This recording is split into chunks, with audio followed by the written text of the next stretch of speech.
That's just gonna be good. Hey, and we're live. Happy New Year. Happy New Year. Crazy. Crazy, crazy, crazy.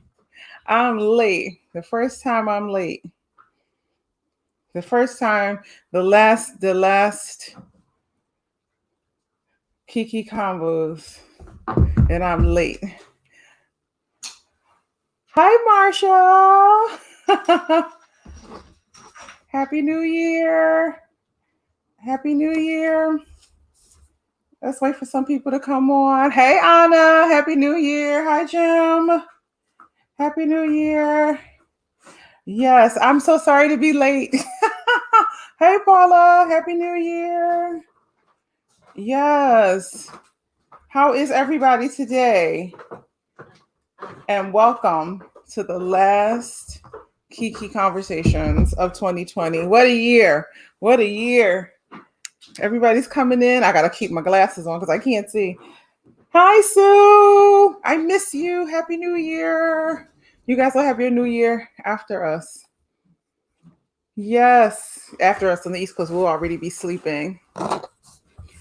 Yes. Hi, Alexa. Happy New Year. So, everybody, here we are, alive. We made it. Woo! We made it. We made it to 2020. I mean, so many people did make it, but we made it. Um, and how blessed we are. How blessed we are to have shared this time. Hi, happy day. I'm good today. I was running around today and I was late because I was making my black eyed peas and trying to fix them all up and making some food for later. And I sat down and I had way too much glitter on my face. And I was looking really crazy and pale. Yes, I certainly have thrived, Anna. I'm listen. I don't owe it 2020. I lost some things, but it doesn't owe me much, I have to say. And the fireworks are going off in Philadelphia. Everything is people are ready. They're ready. They're ready for the next thing. They are ready for 2021. Although we will be taking some things into 2021, unfortunately, but hopefully we will be on this time next year. We'll be on the other end of that, looking, looking back, thinking how we got over. Hi, Michael. Happy New Year. Chantal. Great to see everybody. Yeah. Was missing you. No, I was late. I was late, Jim. I was late today, but I'm happy to be here. So what are some things we're thankful for? Or some things that we're thankful for that we can take into the new year. You know, what are we thankful that we learned during this time? Happy New Year, Patrick. Happy New Year, Afton. Share this, please, everybody, if you can. Hi, Steven. Hi, David. David, Happy New Year. Yes. Yes, we are. Many of us, it's been a whirlwind. I had a moment a few weeks ago and earlier, actually a few weeks ago, wow, earlier December, where I kind of just lost it. I got very emotional in a project that I was doing. I was reading some text for a project that's coming up in in 2021. And I got really emotional and I broke down reading my own words. And it really was the first time, I think maybe one of three times in this whole last 10 months that I broke down and just gave into my emotion. And I rarely do that ever, rarely ever fall apart in that way. But I finally breathed. It finally had gotten so heavy for me to be sustaining myself, to be giving so much to people. And I got back support, of course, but I just broke down and I could not get my myself together. And it's just been a time. It's been a time. It's been a time that I have not allowed myself to grieve. it's been a time where I have not let myself breathe, grieve, process all of the things that are happening in my life, and I gave in, and so I'm thankful. I'm thankful that I'm still here in my mind and my heart, and I feel like I've rested over this time a little bit, and so yeah, it's a lot going on. It is a lot. Yes, Stephanie. Stephanie's gonna come on. I got to send my link out to my people who I want to come on and wait and just talk to us and share with us. I didn't really have a guest this evening. I just wanted people to come on and hang out with me. So Stephanie, I'm going to send you the link now so you can come hang out and speak to the people and bless us. You know, whew, it has been a time, but we are here. We made it. We're happy. We're healthy. You know, I just want to send another shout out to my dear friend, Matthew Truss, who passed away last year this time. He was a fantastic friend, most importantly, but a beautiful countertenor and a dear friend, and I miss him. I miss him tremendously. I remember us having dinner in at Lincoln Center when I was there for Porgy at the Met, and we laughed, we talked, and it was an unusually long conversation, and he wanted to hang out with me a little bit longer, but I was actually supposed to be in the theater covering at this time, like the show had started, and I was across the street, but we came back over, and we were just standing in Lincoln Center and just talking, and I didn't realize that would be the last time that I would get to spend time with my friend. And yeah, and he was like, well, you know, oh, let's hang out a little bit longer. And I was like, oh no, I gotta go back. And I said, but I'll see you next week. And next week came and we didn't get together. And I thought, okay, I'll see Matthew, you know, in December. And it was not meant to be. And so I learned that lesson of like, take the time to spend with your friends, take the time to spend with your family. And you know, I regret that. I really do regret just not spending a little bit more time, 10 more minutes, 15 more minutes, 20 more minutes. You know, had I had known that it would be the last time that I would see him, I would have spent all night with him. I wouldn't have gone into the Met, you know, to sit in the theater. And so just to sit in the back and kind of hang out with everyone, I would have been with my friends. So it's, you know, it's one of those things. Hi, Jessie Montgomery. Hey, girl. Yes, when you are leading. Oh, yes, Sue. I'll just show that when you are leading, it's hard to take a breath. Yes, and reflect and greet. Yes, you know this very well as a leader of a major arts organization, the Portland Opera, that, you know, you have to hold everybody else up, you know, while you're doing that. Hey, Dave, I hope you guys come on, my composers. That was one of the best KIki Konversations was, I think, my composers panel with Terrence Blanchard moderating. I think that might have leading it. That might have been like my first time doing a panel, I think. And I always count that as one of my top 3, you know, of convos that I've done, was to host that and to see so many of you amazing composers that I love, and now I consider my friends now, you know, from that. And it's this platform has been, you know, when I get messages from people in the industry and they thank me for creating this, and I like I said, I never intended for it to blossom and grow, or even to be a healing for many people in our industry. I'm just so thankful to have been a part of that in some way during this time.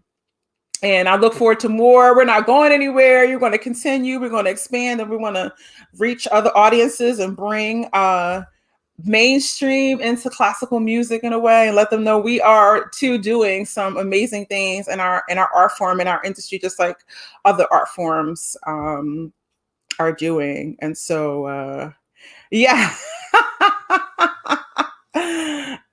This is the asymmetrical bob. Okay, I'll resend this stuff.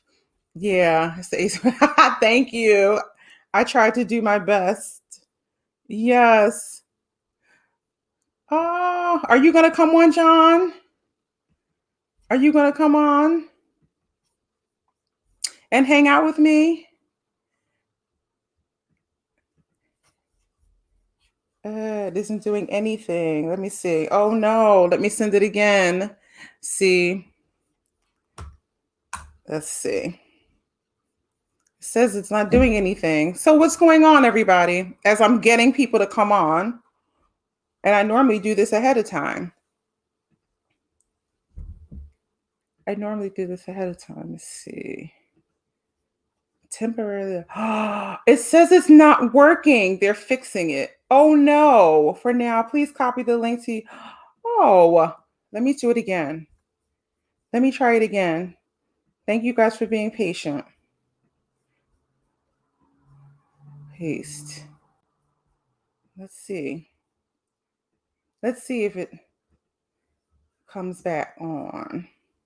This is why we rehearse. This is a very, very good reason why we rehearse. And what I've learned in this time, that we're not going to sweat the small stuff. Carrie. Hey, Shook. How are you? Grateful. Amen. Hallelujah. Hallelujah. Grateful. Okay. We got to do a poll. We got to wait for Stephanie to come. Steph. Yes. Jesse, thank you for your generous spirit. Oh, thank you. Yes. Well, thank you for your generosity. Yes. We are bringing color to color the classics. Yes. We certainly are. You're representing. Yes. Listen, Black Opera. Was it Patrick? Patrick sent us Yes. a shout out. Hey, Patrick. And said we were some of his highlights of his Listen. 20.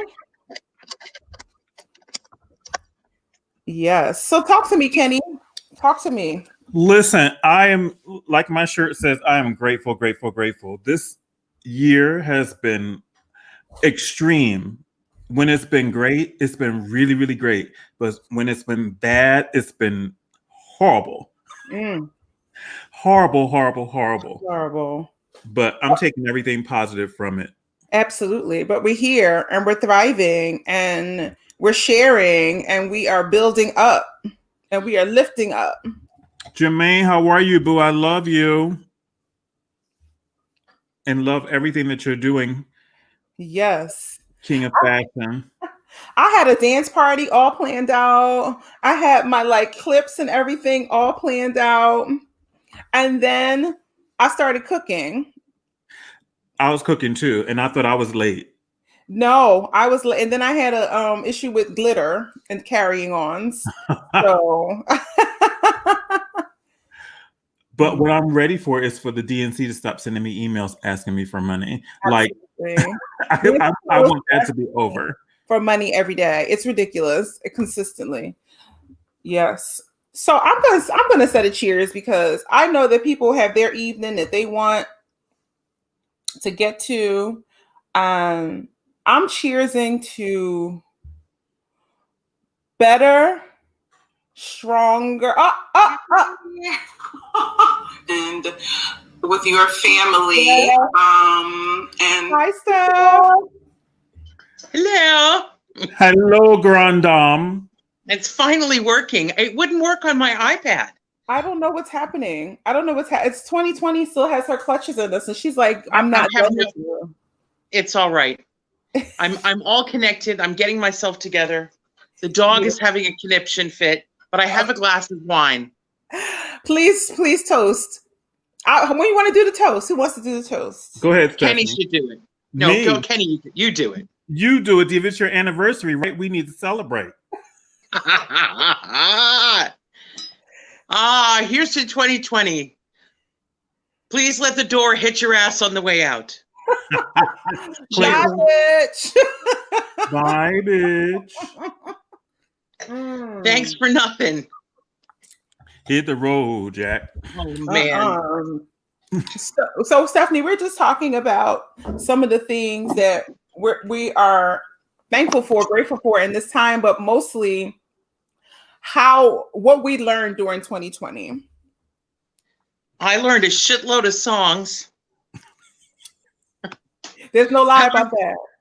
I learned a lot of music. Wait a minute, I'm getting myself at a better angle here. Oh, so much better.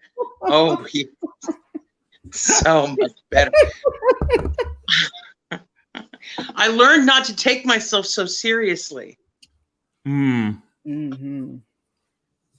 Yeah. You know, mm-hmm. I learned not to take I learned not to take the business so seriously. Whoa. Because, honey, they sure as shit aren't treating us seriously. So why should we treat them that way? Listen, honey, please. I'll get to why you. Don't we all go? Why don't we all go and turn on the New Year's celebration in Germany right now? Yeah. Oh. I didn't say that. I did not say that. I did not say that. You didn't say that, but you said it. I mean, amen. Yes, Kenny and I were talking about that earlier, about, the idea that there's this, this only certain people, and that how do you even break through that? How do you even bust through? You know what? It's not about certain people. It's just that people are trying to make things work the best that they can right now. Mm-hmm. And under the circumstances, this is the only thing that'll work. And so people will do anything. People want to work.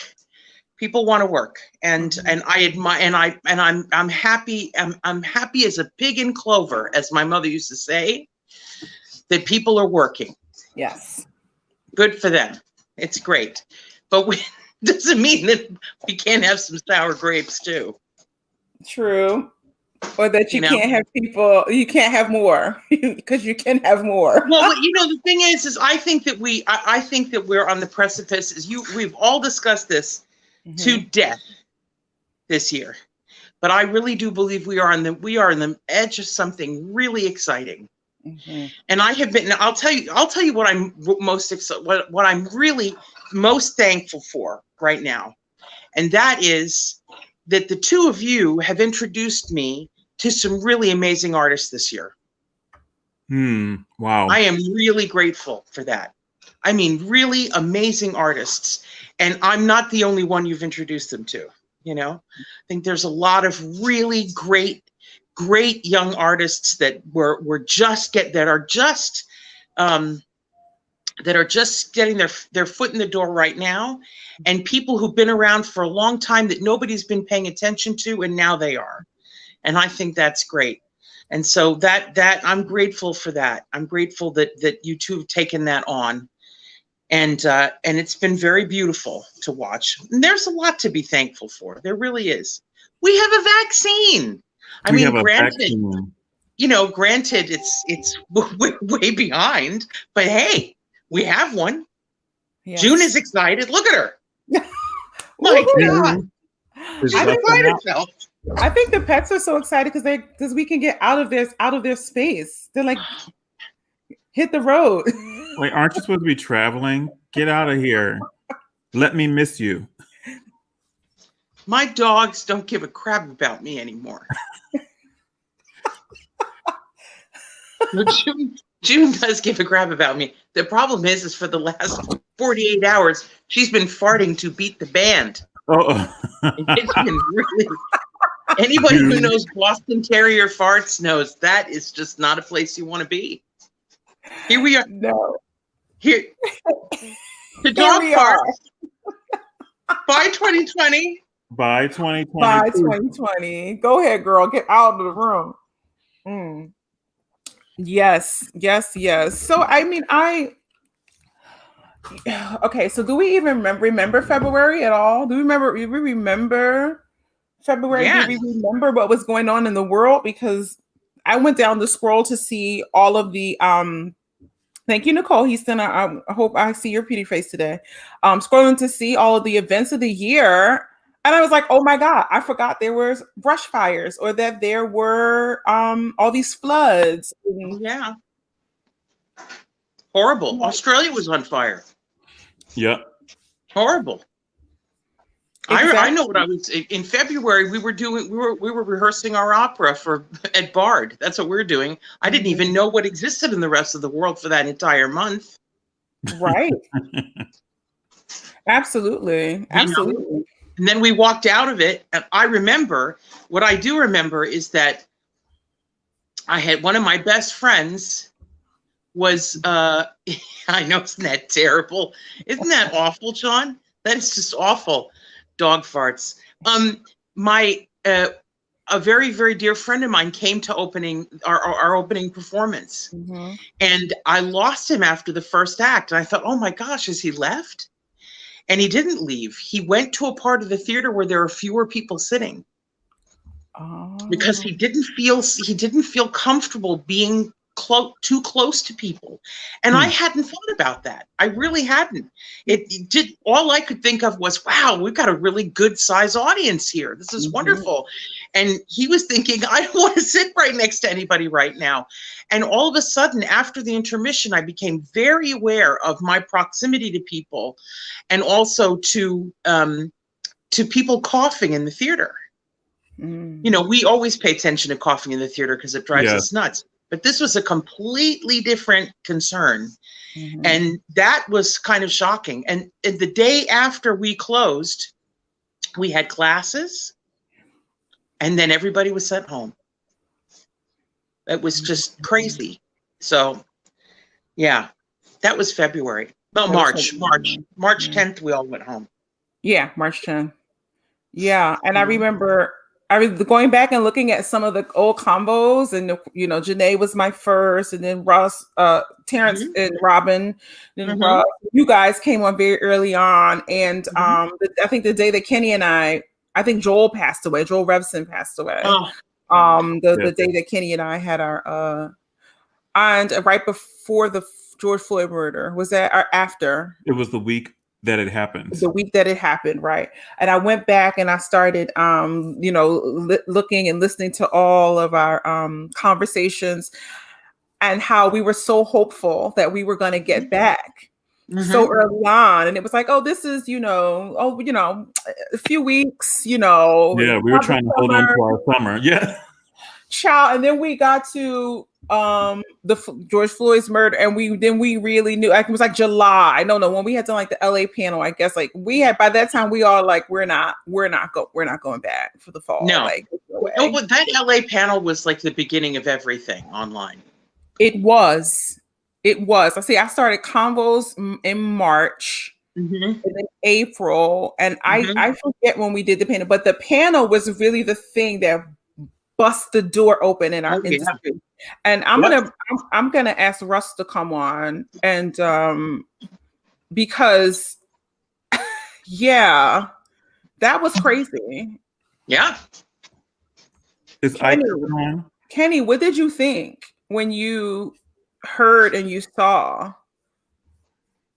that? The LA panel? Yeah. Finally. Yeah. I thought, like, it's about time, and this is a great platform for it to have this conversation, because like you and I were talking about, I think just yesterday, the industry takes their cues from the companies at the top. Yep. And if the companies at the top do what they're supposed to do, then everybody else sort of falls into place.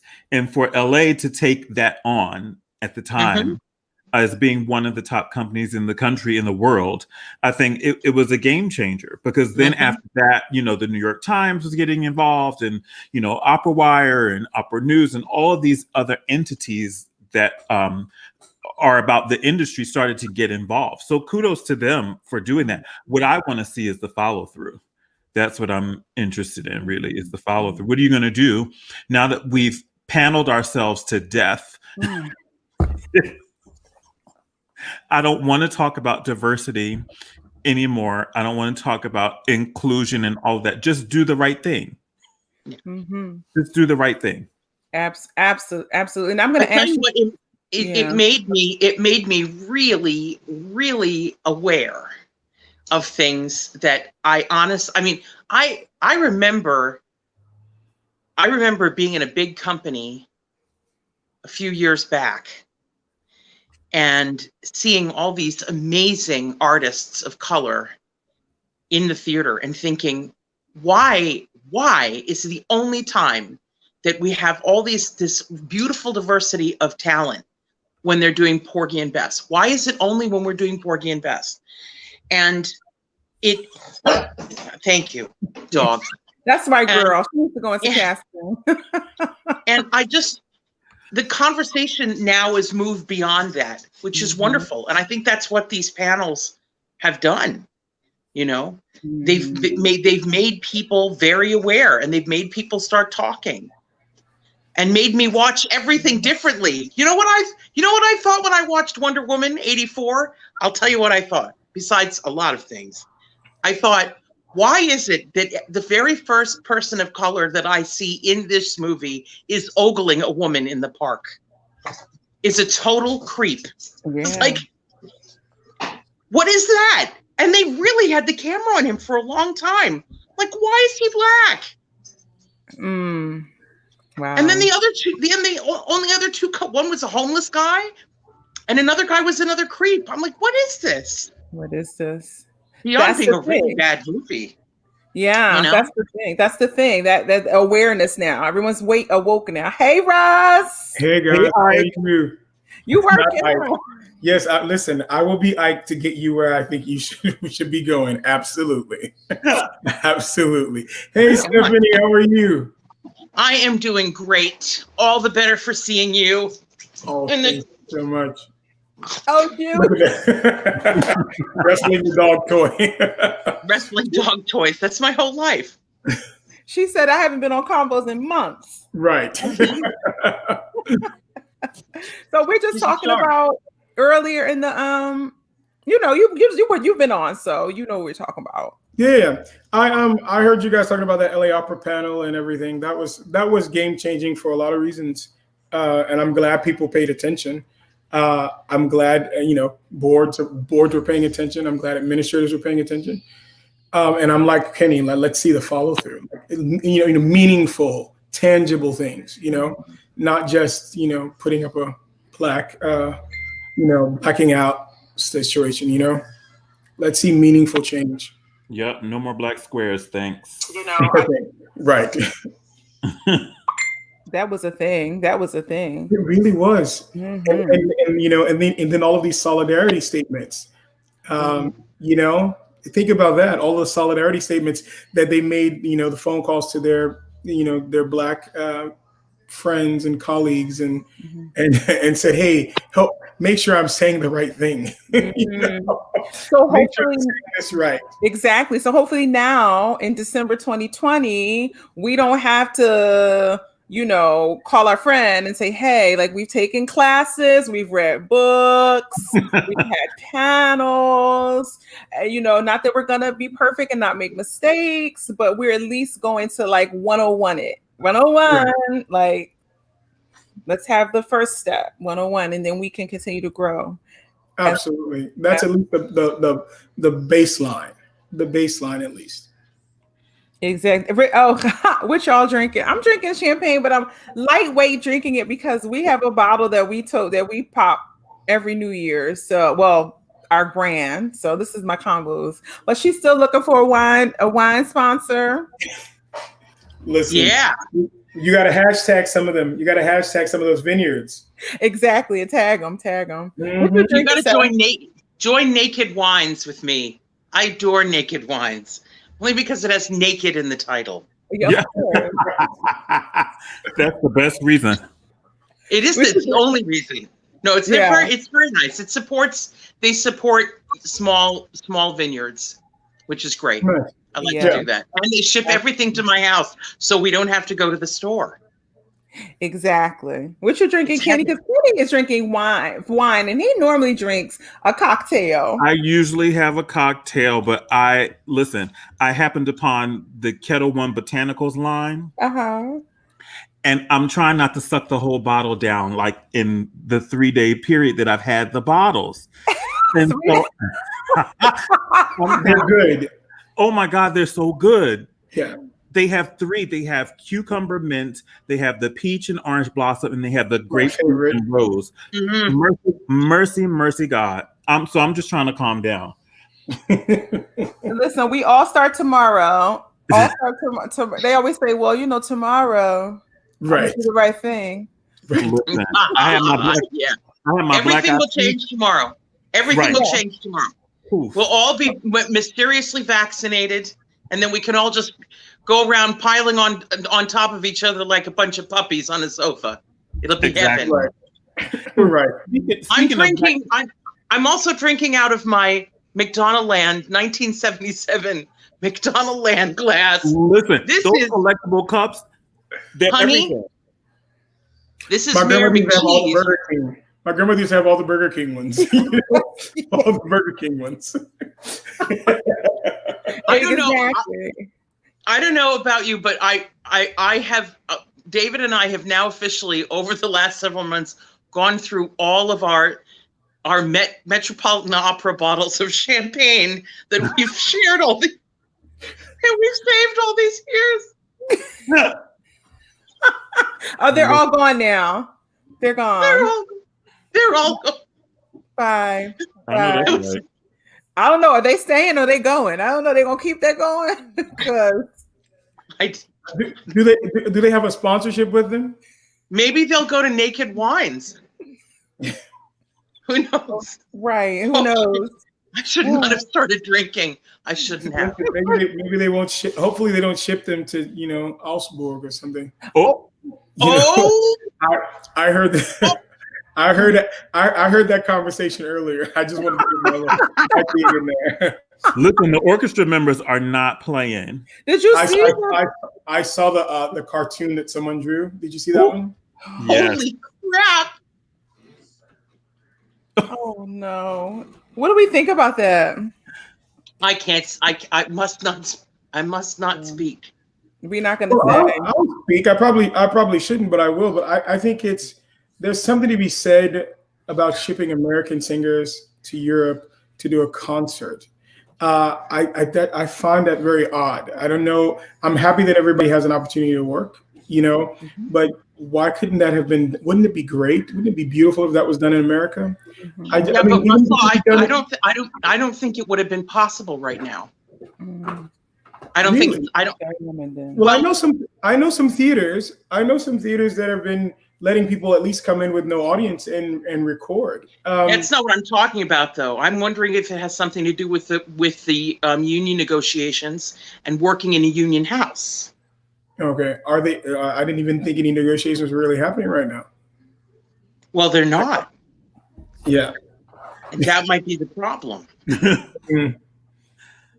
It's a complicated old world, and it goes so far beyond highlighting your part in La Traviata. Right.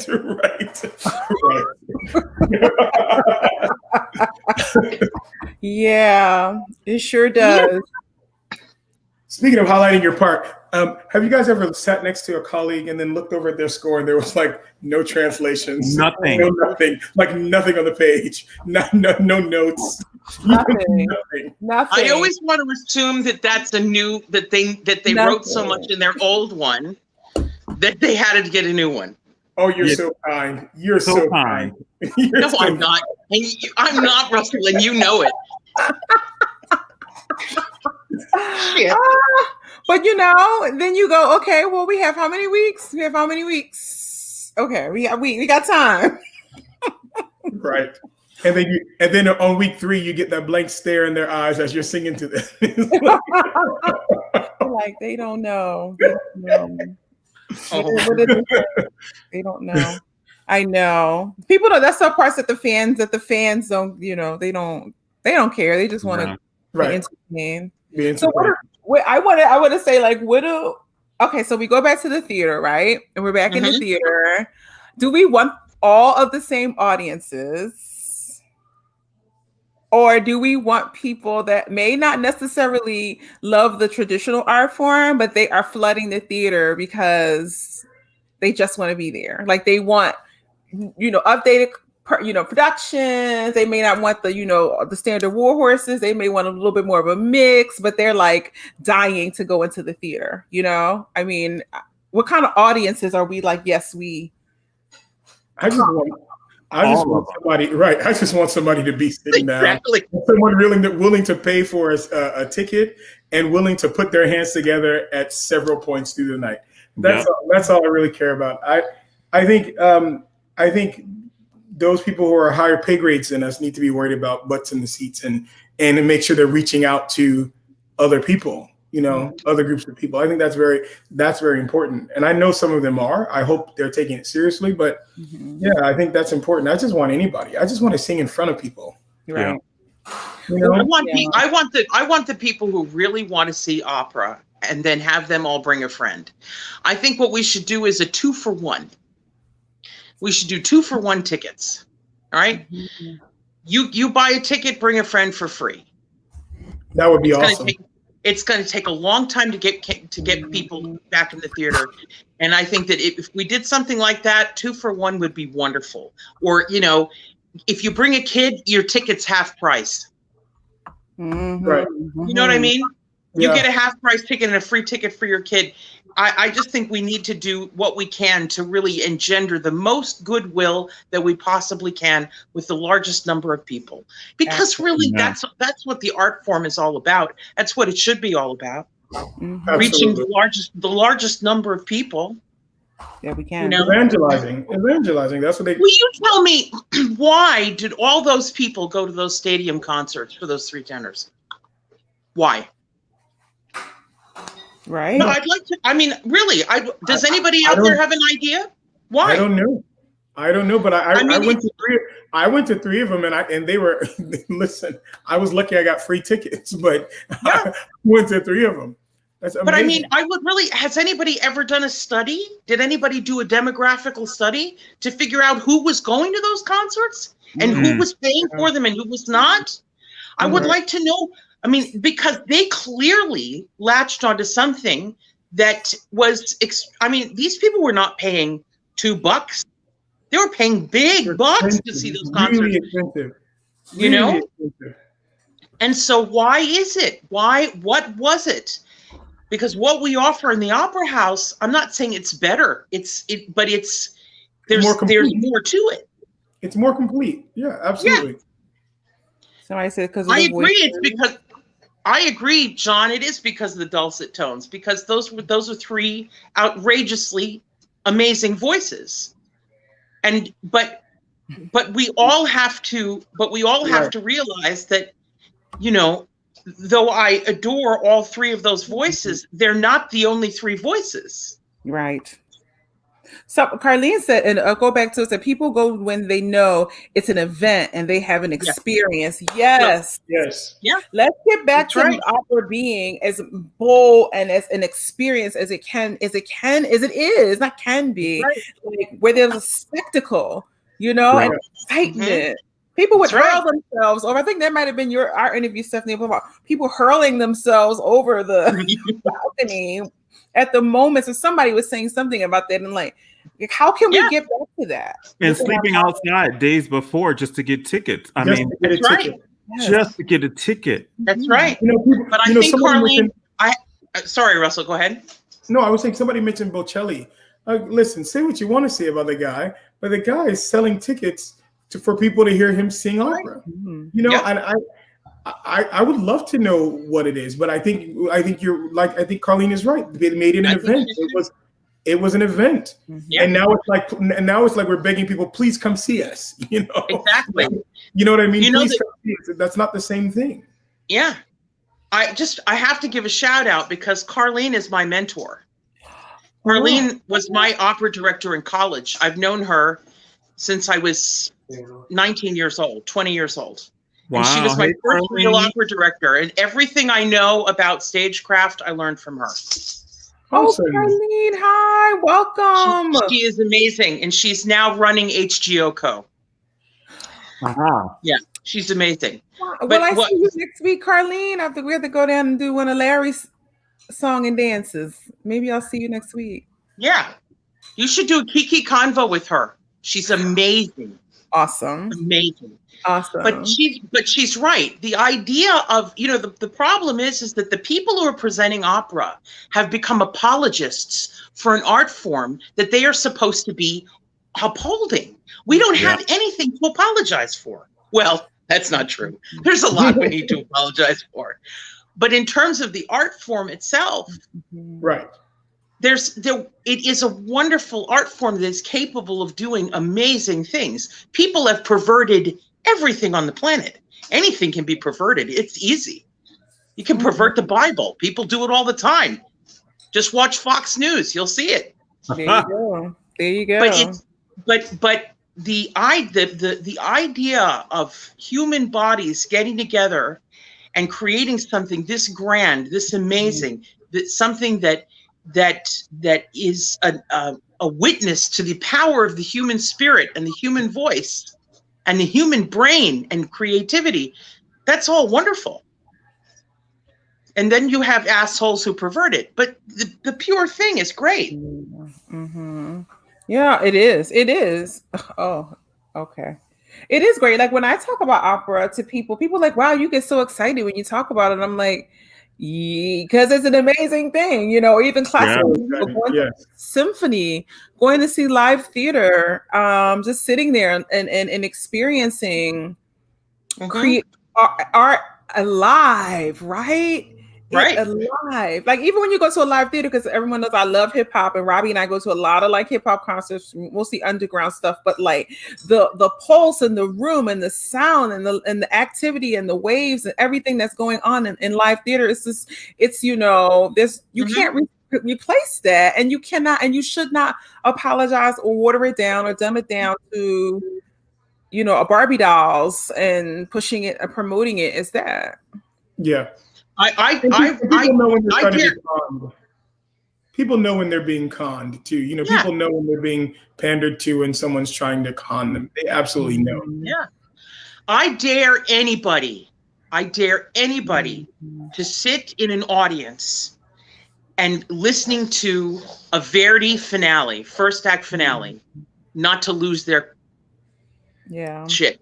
I dare you. And I'll tell you what I've always dreamed of is getting people to buy a ticket to sit on the stage and be there for the triumphal march. If you actually sat in the middle of that and experienced what that feels like, you'd go again.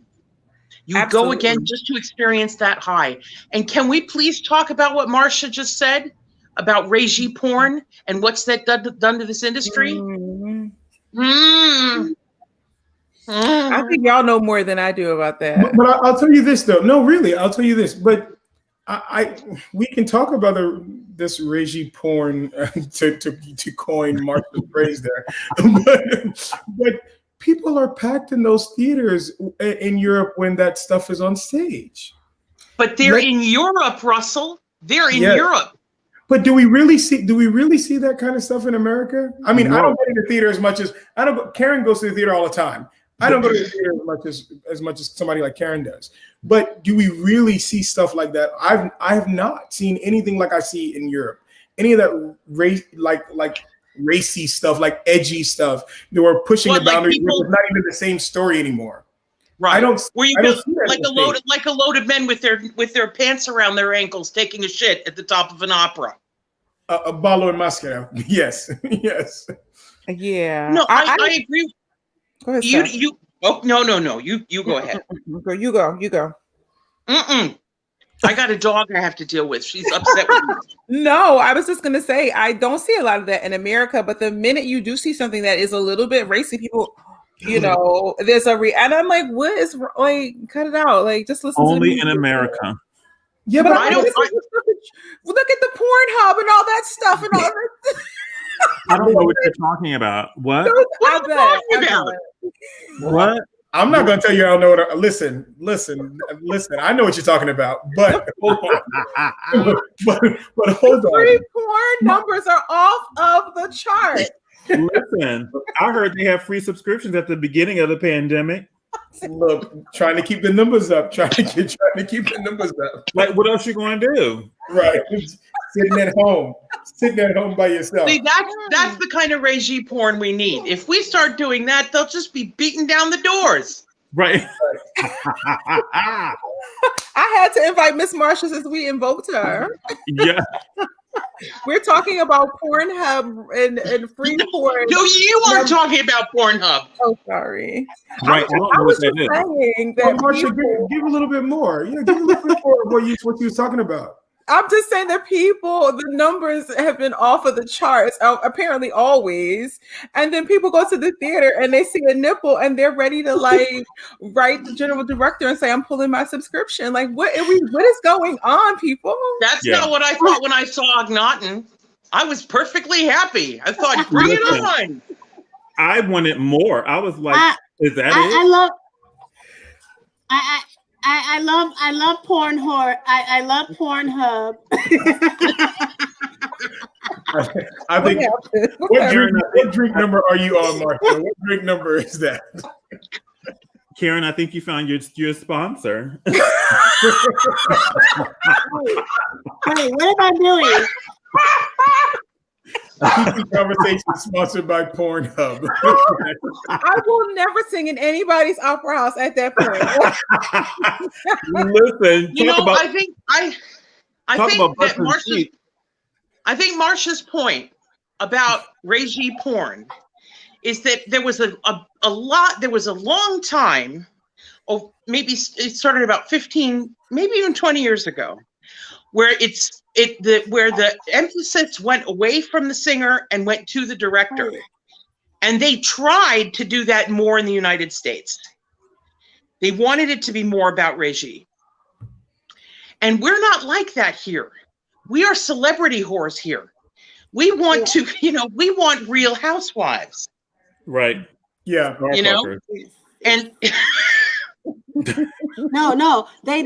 I think everybody wants celebrities. They want celebrity. They want personalities, and in our industry, we've detracted from that, because even when you look at a lot of the American opera houses, some of them have incorporated the European way of saying, "Oh, stage director, lighting director, conductor." And you go down, and then they say, the star of the show, Tosca, Karen Slack. And I'm thinking to myself, but people are coming to the opera to see Karen Slack. They're not necessarily coming to see the lighting director. I love the lighting director, but that's not why people are coming to the opera. People are coming to the opera to hear great singing. Yeah. And I think that's what I mean by regie porn. Although, I agree with you 100%. Yeah, people want to hear great singing, great artists, and they also want to have an entryway into your personality and who you are as a person. They want to see all of that. Like, Beyonce tries to make her personality seem like such a mystery. But people who have had a glimpse into her, who she is as a person, are more interested in her art. It's the same way in our industry. When Anna Netrebko says something very salacious, people's interest is piqued. They're like, "Oh, she said something salacious. Let's go see her next show." And it's so calculated, and I love when she does it too, because she upsets the children. And yes, right after she had the blackface scandal, we were in Salzburg, and right after that blackface Aida thing, next, she wears this dress with a little page boy, black slave page boy. Yes. I was like, listen, if you guys can't tell you're being trolled right now. Completely trolled by this woman. I live for it. Yeah, But and anyway, her mentions go up way high, and that's exactly what she's trying to do. And as we were talking about in our private groups, you know, people are casting from these numbers when these numbers are high on these social media. You know, these kids who are burning up social media right now, these are the ones after the pandemic that are going to be hired everywhere. Because people think the social media numbers are going to translate to butts and seats. Now, I don't know if it's real, but that's what they're thinking. they do. We'll find out. We will. We'll find out. Unbothered. Unbothered. And you know, yeah, right. When you said Beyonce, you know, I was like, wait a minute. Listen, that's my. I know Russell is. That's my girl. We were ready to fight, and Afton is on here, so we you know. Listen, Afton, definitely in my bag. He's in the high. Yeah. But I love what you all were talking about with regard to where we're going, what the future holds, and I love the expert opinions of veterans like Ms. Blythe. So, and I love the idea of the twofer. That was fabulous.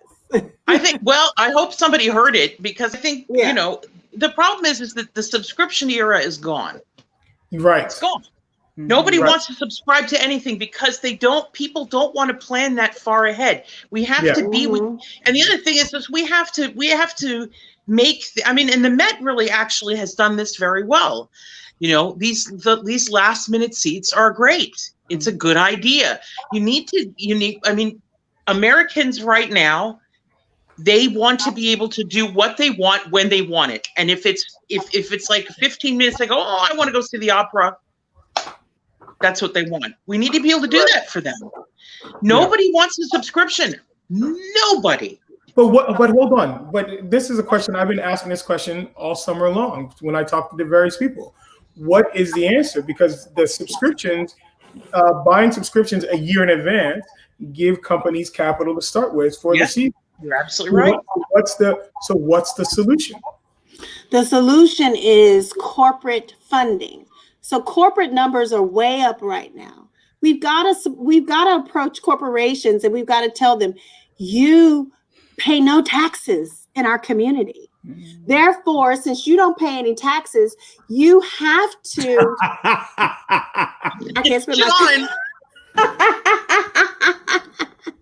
Now, if he gave you, if you got 2,000, you spend 600 of that on the season tickets. Right.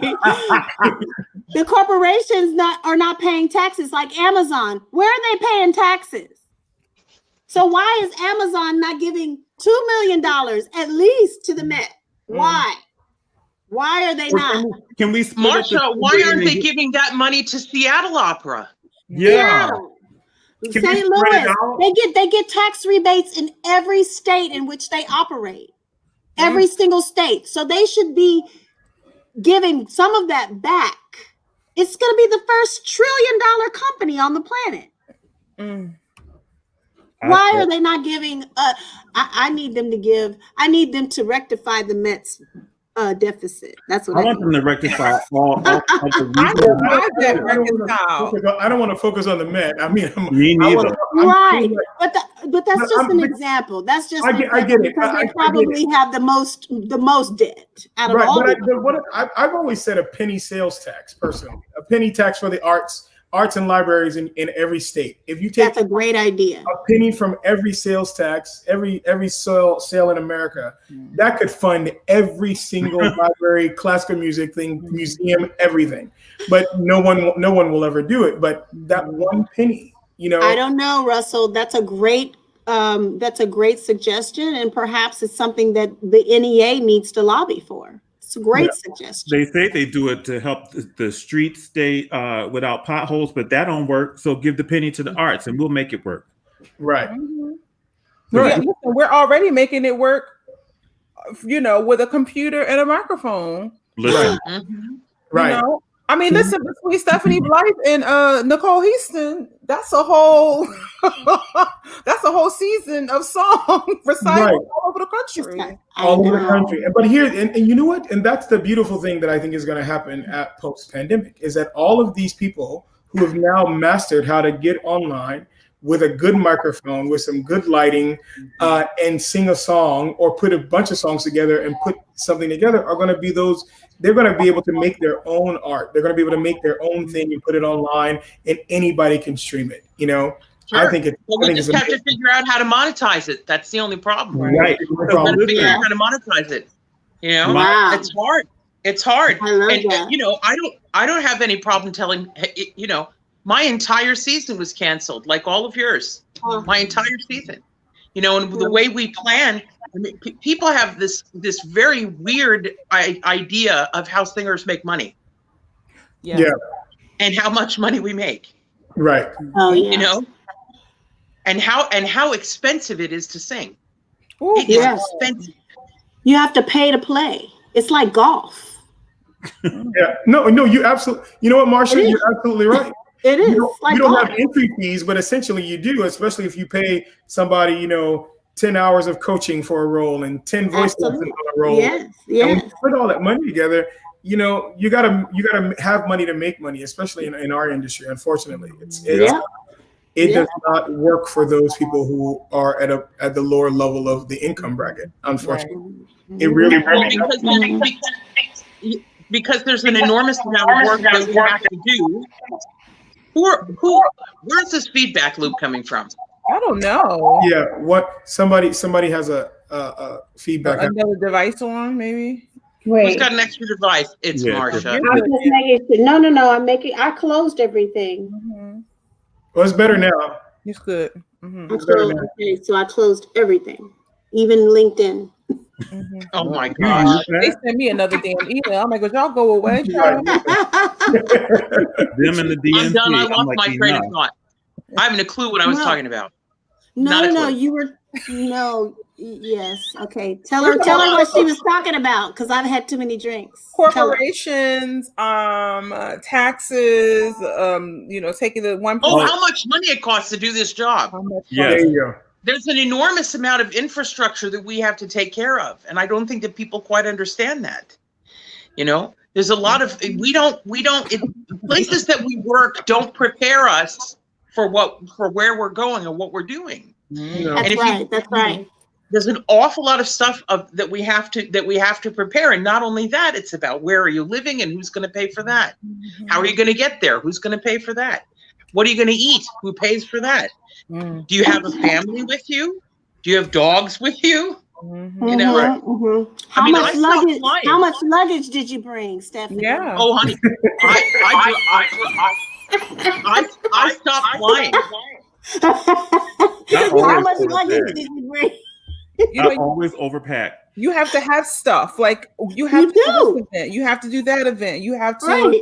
do this photo. You have to do, all these. I've mastered one bag and a carry-on. What about your carry-on. humidifier and your vaporizer? One And bag your, and a carry-on. and your steamer.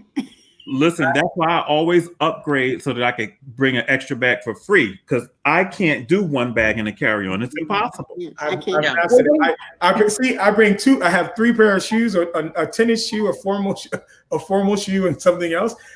2 suits. Oh, A no. suit and a tux.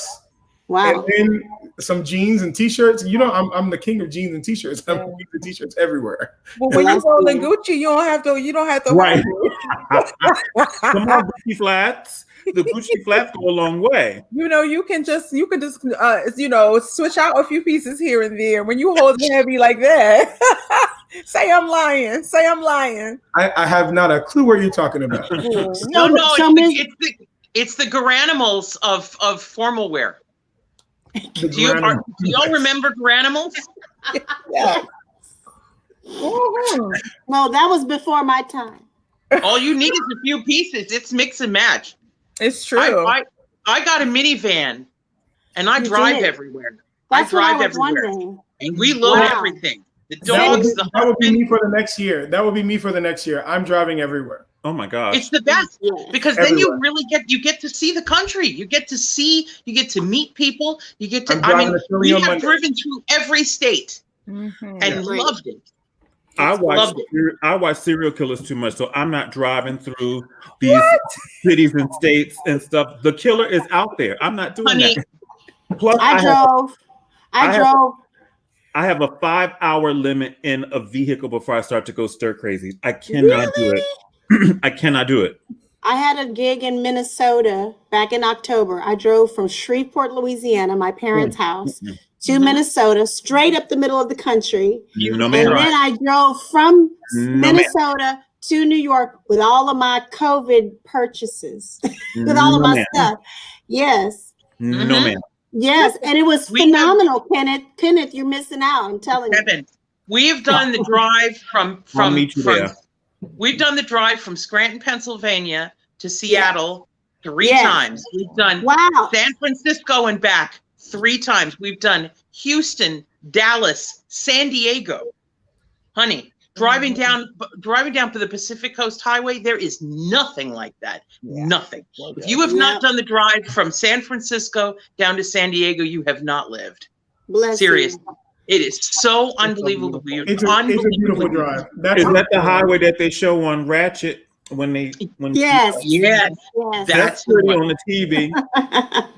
Listen, I love a road trip, and I am the best. Oh, person Rosetta, to I do a would road die. trip. I would love it. Sign me I love up. you. And Robbie is always like, no, we cannot stop. We were driving from California to Kentucky when we lived in Kentucky, and I wanted to stop and see the buffaloes, and take a picture Ooh. of in the middle of the country. And he was like, no, we don't have time for that. You saw that? You saw So- Buffalo? Of course. Yeah, in the middle of the country. Mhm. I wanted to Karen, go- you haven't lived until you've driven through Blue Earth, Minnesota, and stopped off on the side of the highway to see the only statue of the Jolly Green Giant.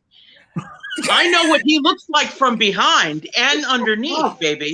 I'm telling you, he's a mofo. He's huge. I want to. He's got a big ass. He's the main event. Come on, Jolly. Oh wow. I said the back. I didn't even talk about the front. He said the back. No. She I've said seen the the Jolly back Green and Giant underneath.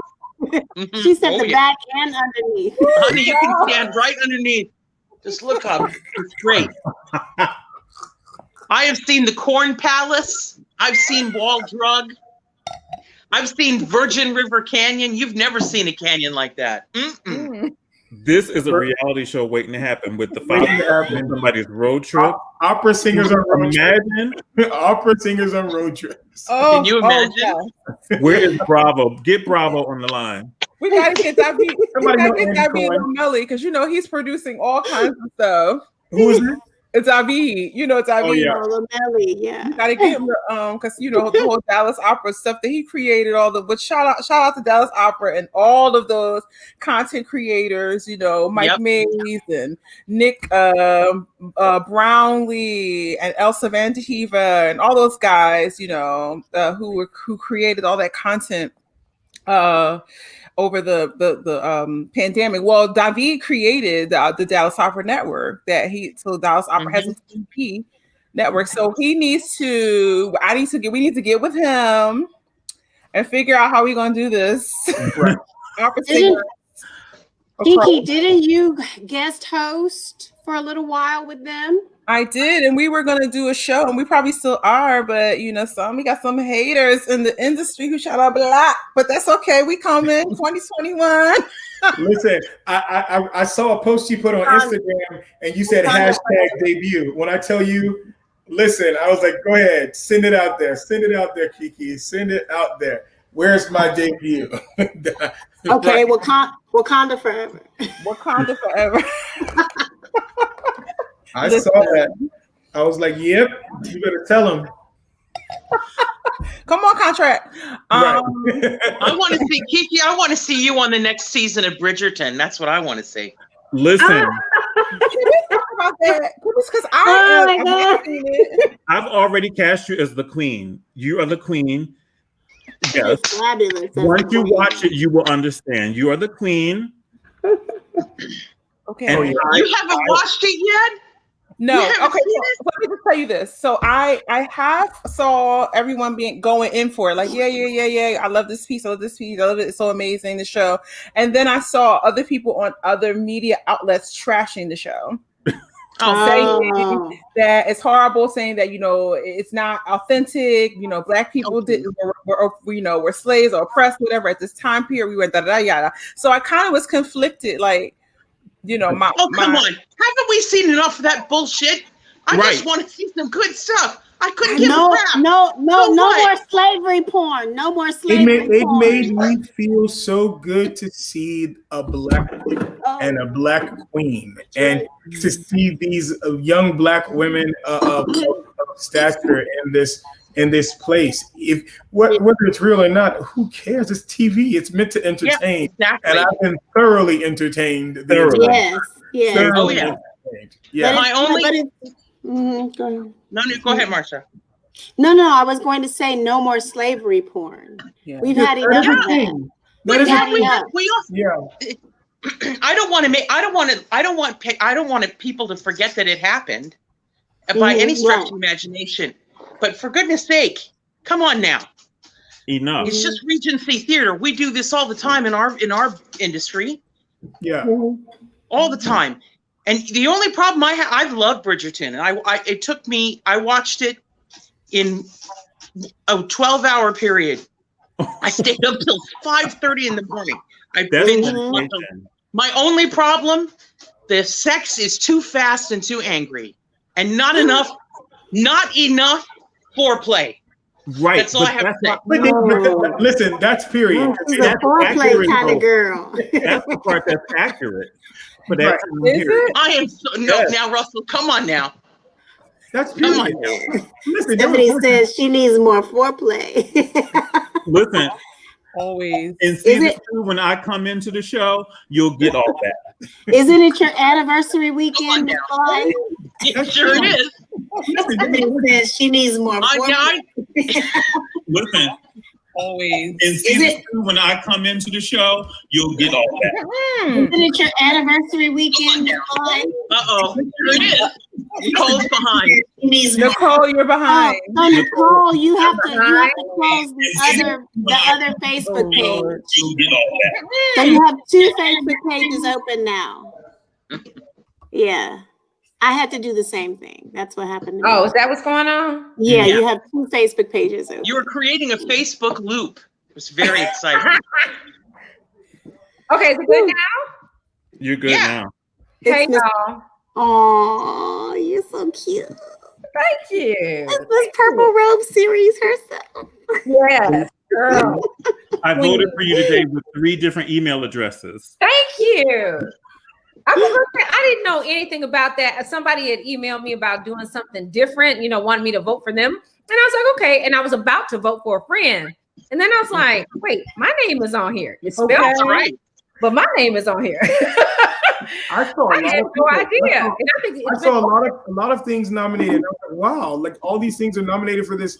I didn't even know what was going on. Well, listen, I voted from both my email addresses. Thank you. And for Vinci Court, even because it was funny. I didn't see it. Where do I go? I need to vote too. Vinci Court was hilarious. Broadway World. Broadway World.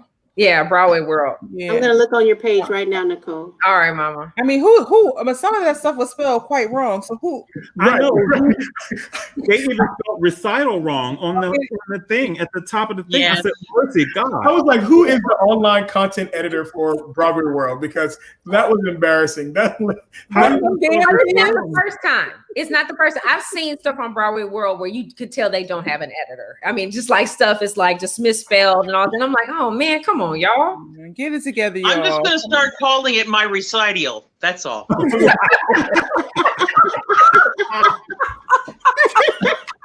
honey, that is how nuclear got into the dictionary. Nuclear. Yeah. Right? Thanks, and strategery. That's how it got in there. So if we just start saying recital, it's going in. It came from Bush. Bush said that during one of his things. Strategic. Mm-hmm. Strategery. But it's in there. It's in there now. People, those Broadway World people are going to give me horrible reviews from now on because we done drug them on this show. I do have to say they have always given me really good reviews. Yeah, me too. But there's been some spell check issues. Now, I mean, that's not dragging them. That's just being true. Right. Right. Yeah. Yeah. That's being What is honest. this? So wait, what's your category? I'm confused. So are you opera singer category? What am I looking at here? Best You look at recital. Yes, that's recital streaming. Oh, snap. See, you got two people saying it already. And they even spelled your name wrong. I was With like, an accent. You said, wait, in all fairness, writers and editors are suffering this time. Yeah, you're right. But you need to get people's names spelled Thank right. you, Patrick. You, Patrick, but you know, spelling is free. Patrick, your article was It's beautifully free or written what? and, Spelling is free. Yes. and no misspelled words. Right. I love your write up, Patrick. I love your write-up. Praise God. And Patrick, I'm gonna need you to reach out to Zach and figure out how we can get some more Black writers at the New York Times, because he did mention, if Right. anybody watched that that KIki Combos with Zach Wolf from New York Times, that they looked Wow. around and they were like, Right. colored people, where are, and nobody came. It's So, all gay white men on that. they're looking. Yeah. I'm just saying. Wow. That's colorful people. Very different. Yeah. Yeah, but he specifically mentioned that they had no people of color. No, I understand. Wow. And yeah, so anyway, he did mention that. So I'm trying to vote.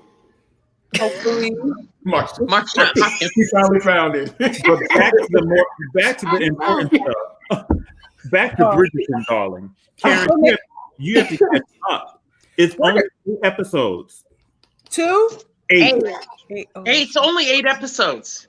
But they're all less than an hour. You could do it. Okay. I did it in 3 days because I didn't want to just do it in one, because I knew I was going to be mad if I did it all in one day. So I stretched it out over 3 days.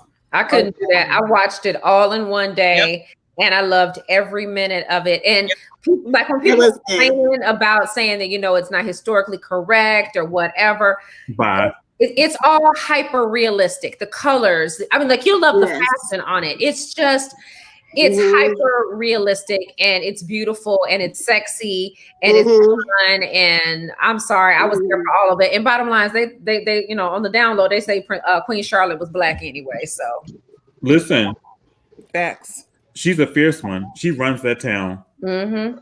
That's awesome. I love every moment of it. And Lady Danbury, honey, when she tips, Karen, you gotta catch up. You gotta catch up. Yes. When she tips through with that cane, I was just like, look at this. This is amazing. And she has time to have it. Every chance she get, I raised you better than that. Right. Okay. All right. I'm gonna begin tomorrow. I got some stuff I need to do, music wise, but I'm gonna begin tomorrow, and I will let y'all know. Stay tuned. It's my late night activity. Like right when I get to lay in the bed, I watch 2 episodes, and then I'm good. Yeah. Now, see, if you say you like it, but you don't like nothing, Russell. You said what? You don't like nothing. So for you, I really don't. But I like that show. I like that show a lot. But Russell, you told me about another show that you liked that I watched. Was it the Undoing? The Undoing. Yeah, I like good. But I like anything with Nicole Kidman. Yeah. What is that on though? Where is The Undoing? HBO. HBO. Okay, so I have to pay for that. Did you really like that, Russell? Did you really like The Undoing? I love it. I do too. You really Yeah, like I did too. Yeah. I liked it. I loved it, but I only liked the last 15 minutes. I loved everything else. Yes, that last 15 minutes. But the part with the big truck and the car and the on the bridge, that was like Yeah. But I love Nicole Kidman in this. Yeah. No, but Hugh was good as well. I was very impressed with him. Was it you, Nicole, that posted about Hugh Grant's year that he had in film? Yes. You're absolutely correct. I really agree with you there wholeheartedly. Yeah. He went completely off brand this year. And like that Death to 2020, he was hysterical in that. He was funny and everything. And even in The Gentleman, he was very funny. He's gone off of that being, the dapper, aloof, Englishman, and being just a character actor and very funny and very. Well, he started doing that in Florence Foster Jenkins too. Mm-hmm. Yeah, he had that. I like it. That's what happens when you get older. You get that freedom to do what the heck you want to do. Okay. That's right. And especially after the career, I think his career sort of lulled a bit. It lulled a bit, and then all of a sudden he came back strong. Yeah. KIki, how many things do you have open right now? Me? I have a few. Yeah. Is You it gotta me? close some of them or mute them. It's you. Oh no. Well, that last time was definitely you. Regulations. Okay, I'm closing Facebook. Is that okay? I'm okay? Yeah. Okay, sorry. I was just looking to see if there were other comments. Where is Afton? You said she's around. Yeah. Is she in the atmosphere? Afton, are you still here? Afton is the queen of TV shows. She got me hooked on The Handmaid's Tale, and she is my accountability partner for that show because you need therapy after watching because it's so intense. I can't do it. But it's brilliant. It's The I don't have Hulu. ill. That is not me. I couldn't do it. Kenny, I love your glasses. I do too. Dude, listen. I left my other glasses in my robe at church at midnight mass, and these were the only ones I had at home that I could see out of.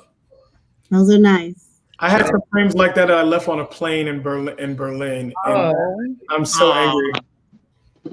Yeah. Okay, so is anybody making New Year's resolutions? And if so, nobody's making plans this year. Not to die of COVID before I get the vaccine. Nobody's making plans.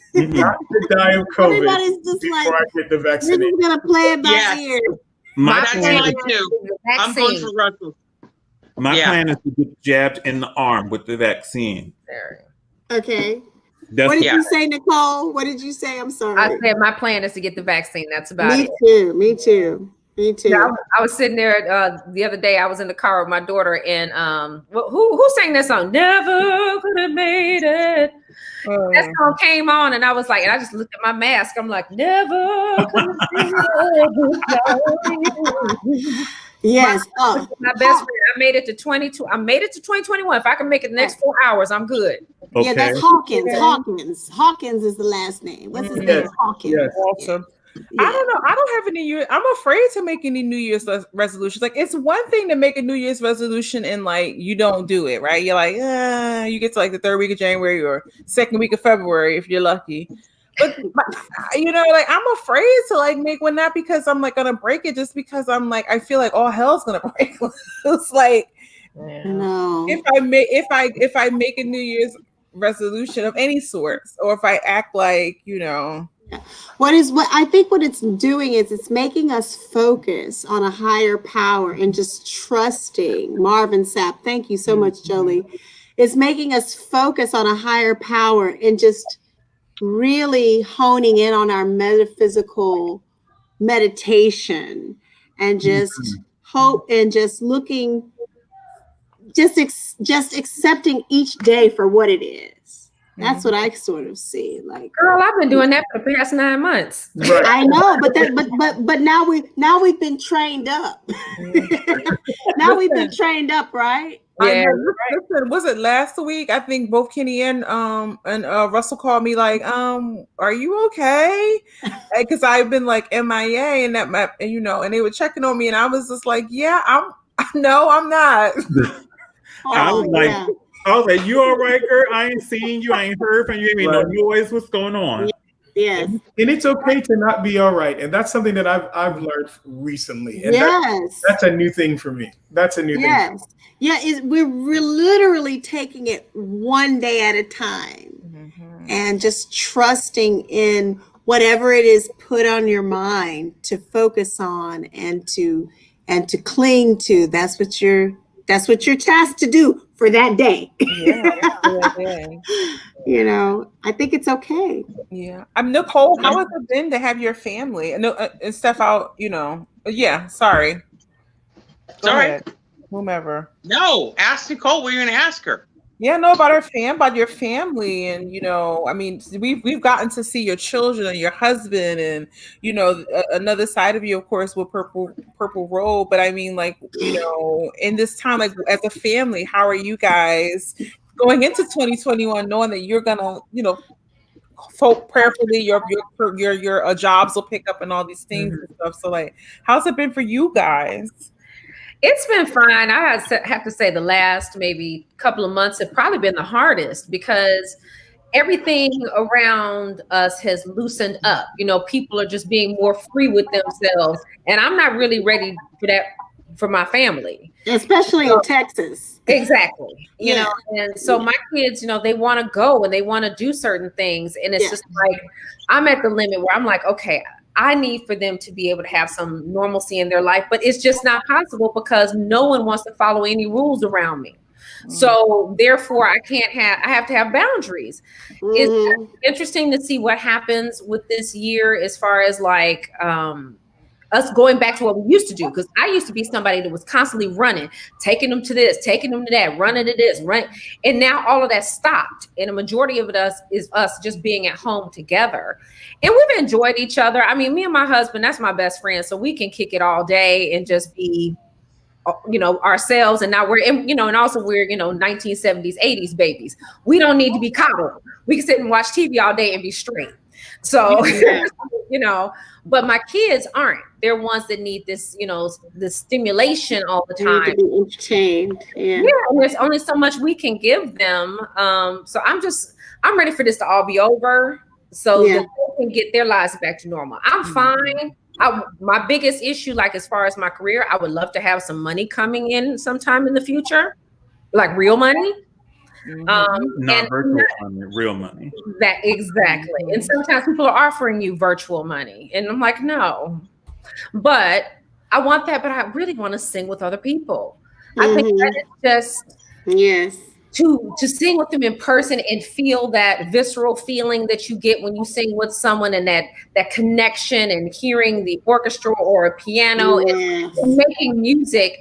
That to me is, I'm with it. I'm ready to be over it, but that's what I think we miss the most. But I mean, my family's been pretty good. It's just, it's hard on them as kids. It is. Yeah. I know, Steph, you were going to say something. No, I was just going to say, I don't want to make any New Year's resolutions because I don't want to jinx anything. Right. Oh, yeah. I just feel like if I plan to do anything, somebody's going to call me up and say, you can't do that.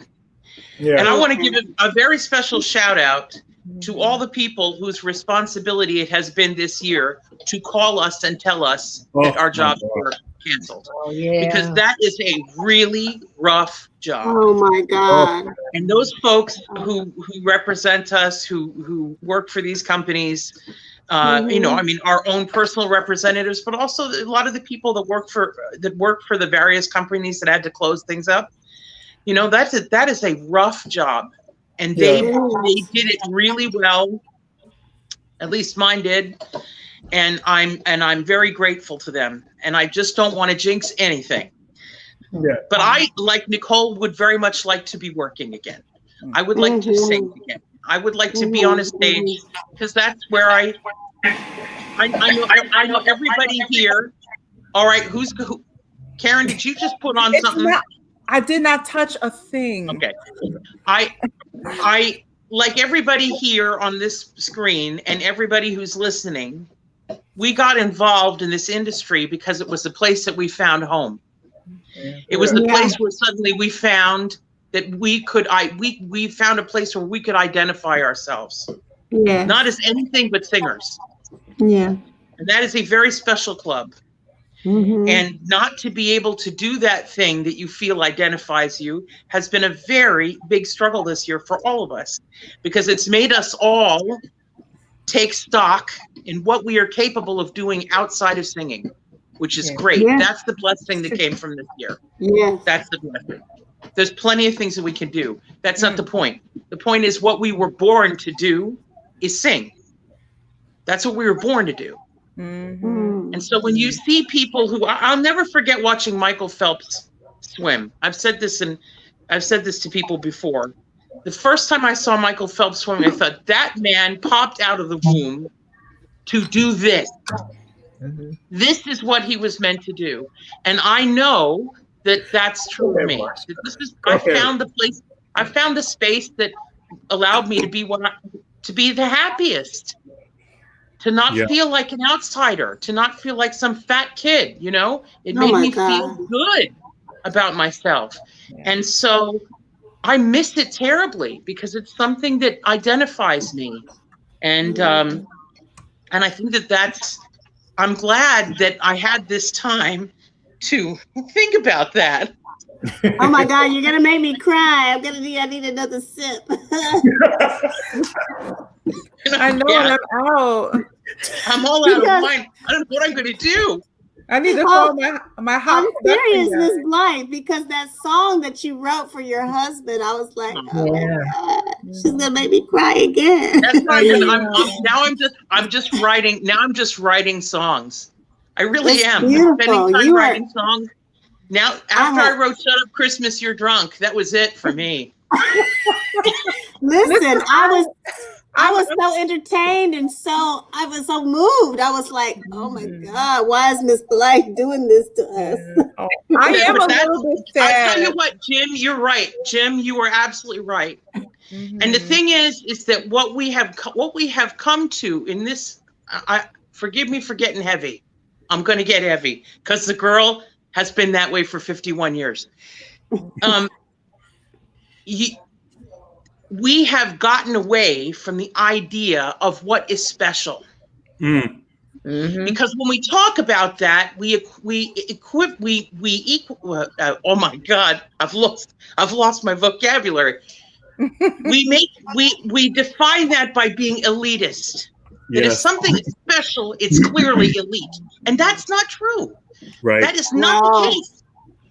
And we have a whole group of people, an enormous amount of people that have just identified themselves very clearly, that are threatened by anyone who feels special and who has the unmitigated gall to say that. I am fucking special. Boom. I am, and so are you, and there's nothing wrong with that. You are not regular. If everyone would just allow us to say that, yes, there is nobody like me. I'm the only one. And there are a lot of other people who feel this way, and that's what makes us a community. There's nothing wrong with being smart. There's nothing wrong with being talented. There's nothing wrong with being a great mother or a great teacher or a great doctor or a great lawyer, whatever it is, or a great singer. There's nothing wrong with that. Nothing. Yes. Right. Being good at what you do is fine. Just because we've had a president who doesn't know what the fuck he's doing for the last 4 years doesn't mean that the rest of us have to behave that way. Where's my money? Here. Right? So this idea that there's something wrong with saying, yeah, I am special. How you get your stimulus already? But you know what? It all goes back to this whole thing of like everybody gets a trophy. It's like where if someone is special, that downplays you in some other way. It ain't got nothing to do with you. You're special in your own way. You need to find your own gift, your own talent, and that's right. You're special because we're all special in our own simple way, but we can't all be special at the same thing. You don't make everything equal. No. And there's nothing wrong with that. Nothing at all. There's nothing wrong with that. It's what makes us want to strive to be great. There's nothing to be great at whatever it is that you love. And if that means you're the greatest 18-wheel driver, that's what you are. Fabulous. Yes. Yep. But opera should not be thought of as elitist in any type of way. And and it's funny because you said that like, when I was going back to Bridgerton, when you watch that, it was like there was a time where people like were literally getting, fellatio done to them at the opera. You know what I'm saying? It was not, it was not something that was this high. And that was special. Damn it. When was this? Is it 12 o'clock yet? I mean, because I'm waiting for the. I'm trying to figure out. See, like sitting here watching Marsha. What happened? This needs to be on Pornhub. I told Karen that's gonna be her new sponsor, honey. Yeah, that's how you're gonna get butts and seats. Oh, Karen, I'm gonna find you a liquor sponsor. Don't worry. I'm saying all under seats. All are welcome. That's Pornhub and Hennessy. There you go. Let me go get my bottle. I'll been save trying my not to niggas drink. later. 2020 has been that year. It doesn't matter. Tomorrow the clock will go back. It won't count, right? I'm telling you what, I am going right. I cannot get off of people having fellatio at the opera. I just can't get off of that Is now. that what they used to do? I back love in the it. day? Is that What it? is that? It's for everybody. It's for the Yes, common that's man. right. It's for the elite. It's for everyone. It's music. Can I Yeah. buy tickets? And and it was something when you guys were talking earlier and you were talking about, the three tenors and stuff like that. Pavarotti sang with Sting. He sang with Mr. Franklin. He sang with people that made his reach come out where people were like, oh, I know this guy. Oh, I'll go look at him and listen to him. Somewhere we stopped being relevant in pop culture where we weren't invited to the Tonight Show really anymore. Or I think the last time I saw somebody was when I saw Elaine Perez and someone singing the Elixir duet on James Corden or something like that. And when that happened, I was like, oh. Nicole, I think we should swing the pole with Cardi B. I would. But listen, did you see Cardi I think B? we should swing the pole. Did you And see sing. Cardi What B we gonna take the sing? prom? The Countess Susanna duet. Yes. Listen, you know what, Nicole? Remember, you talk about Luciano singing with Aretha Franklin. Let's talk about Aretha Franklin singing Nessun Dorma. Because I remember when she did that, and I was in the Opera House. That was my first year in the Young Artist program at the Met. And I went into an office and they were watching this, and it was just at the beginning when people were watching video of, and someone had sent a video and a group of them were all standing around there watching and laughing hysterically. And they're like, can you believe this? And I looked at it, I said, are you kidding me? Mm-hmm. You're gonna be upset about this woman who is singing an aria in her own voice, with her own style, in her own way, and you're going to say that that's wrong? How is that wrong? Is that Pavarotti? How about Placido singing "Perhaps Love"? And now it's legendary. Legendary. That duet that he did with John Denver changed the way people looked at opera. Absolutely. The song that he did with, "Take Me Home, Country Roads." So don't bitch about Aretha Franklin singing her version of Nessun Dorma. How about George Michael and Montserrat Caballé? Oh yes. And all I Want for Christmas by Jonas Coughlin. I mean, stop, Karen.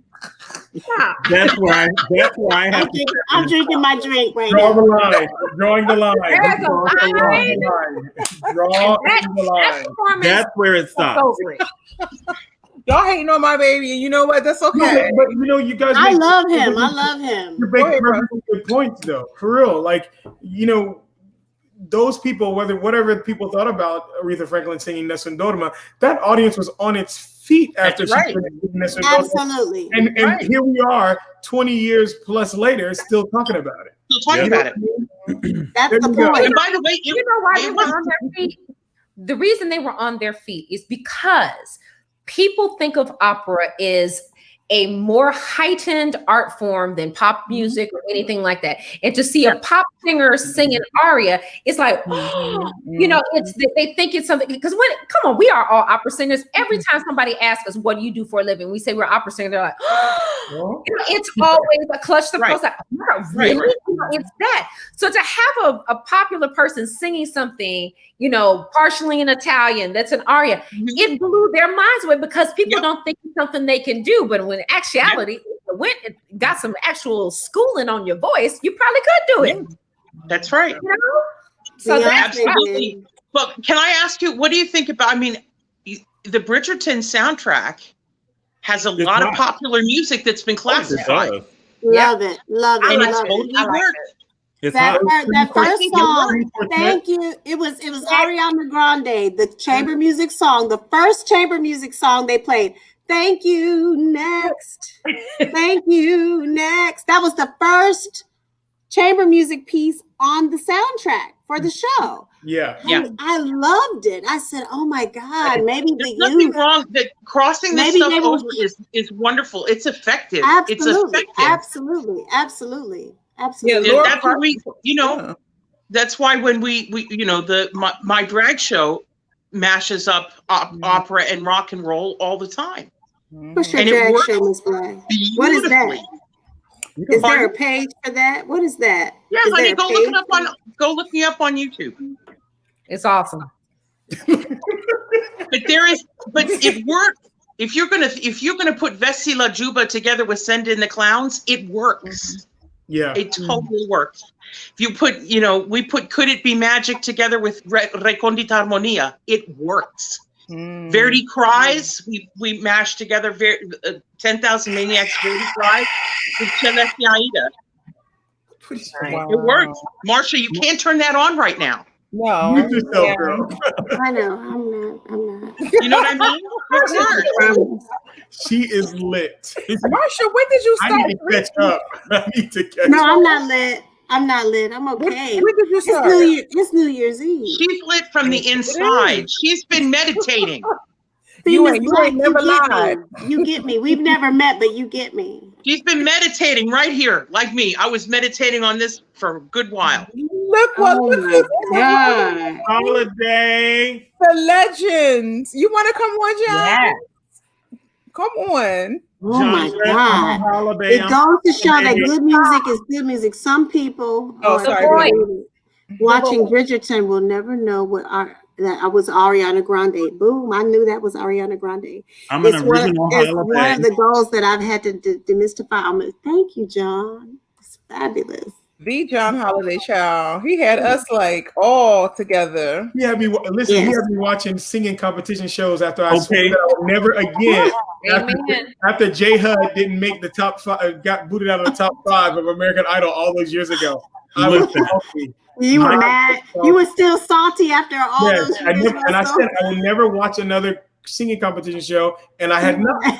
I did the same thing. And Michael Kilgore posted that very moment today on his Facebook. He was like, "This is the most violent episode of any of these singing competitions." And it was the day that Fantasia, J Hud, and LaToya London were in the bottom. Oh yeah, that was the worst. And I was like, I'm out. I'm out. I never watched it again. Yeah. Can you forward that to What was me? the tall boy's name? They told him to go to the top George group. Huff. And he George went Huff. to the, yes, and he went to the one with Fantasia and J Hud. Yeah. He was like, they were like, no, we said the top group. He was like, what? You That's- chose Oh, wrong. yeah. Yeah, and never My again. girl Fantasia won, though, rightfully so. Did Right. she?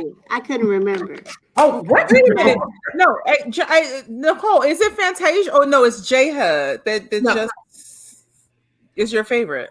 No. Oh, God, no. Fantasia. Fantasia is my favorite. I love Fantasia. Fantasia. Fantasia. Marino. Fantasia knows how to sing. It's not the best voice in the Well- world, but she knows how to sing. Well, Dream too. Don't you, Kenny? Look, I do not come after your people. I do not. no, I'm not coming after her. I'm not coming for her. I love Fantasia. Okay. I'm just trying to give you an instance where she had to learn how to sing when she was on Yeah. when she was on Broadway in Color Purple.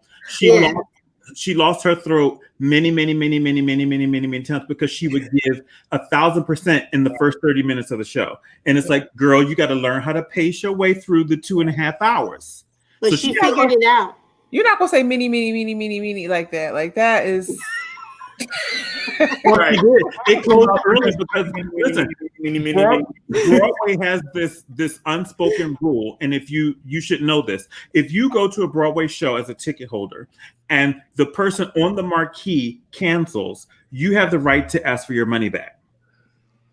They don't publicize that, and when Fantasia kept canceling, people had come on bus trips from up in the South just to see Fantasia, and you get there and it's like, oh, she's not on tonight, and they would have to keep refunding money. And the show Right. closed prematurely because it's like, we can't sustain this, and nobody wants to see her cover. well, maybe the cover is well, she's not Fantasia. but- Tanya, love her. I know, LaTanya, but last time, well, yes, we were together and we were waiting on Matthew when we were together last year this time at New Year's Eve. And we were waiting for Matthew to come and bring his famous sweet potato pies. And little did we know he's already gone to glory. Yeah. But yes, we were together last year. I love you, Tanya. What's happening in New York this year? People Nothing. are going down to. Cops came on the news today. They was like, don't come to Times Square, period. Don't come here. You're not going to be allowed to come stand and look at the ball. You're not going to be allowed. We blocking you. Don't come here. Watching on Right. They did say that. period. Miss Blythe, you live in New York City, don't you? No. Where do you live? I live in Greentown, Pennsylvania. Oh, nice. I live 25 miles shy of Scranton. I'm an hour and 45 minutes north of Philadelphia. Oh, so you all had. Do you all still have snow, or was it rain? Did the The rain sent it right away. We don't have any snow anymore, and that's fine by me. I lived in New York. I lived in New York for 10 years, and that was about all I could take. Then I had to leave. Yeah. Because you know, New York, and I really love it. It's a great city. It's wonderful. I can't live there. And the biggest problem I had was, as a traveling performer, when I finished working in a city, I didn't want to go to another city to wait to go to another city. I just couldn't take it. You needed to have your downtime. I needed my downtime. I needed a house. I lived in a great building on 108 in Central Park West.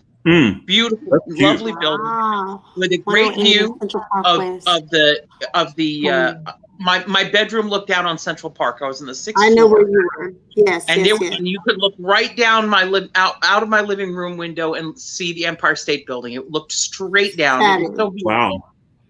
But I had some crazy broad who lived above me with her kid, and she played her music so loud every day that my husband would have to go up and bang on the door, and then she would not come to the door. And it was like she had turned her speaker on the facing the floor. You know what I mean? Yeah. And then she'd stick her kid in the bathroom, and he would jump from the sink into the tub.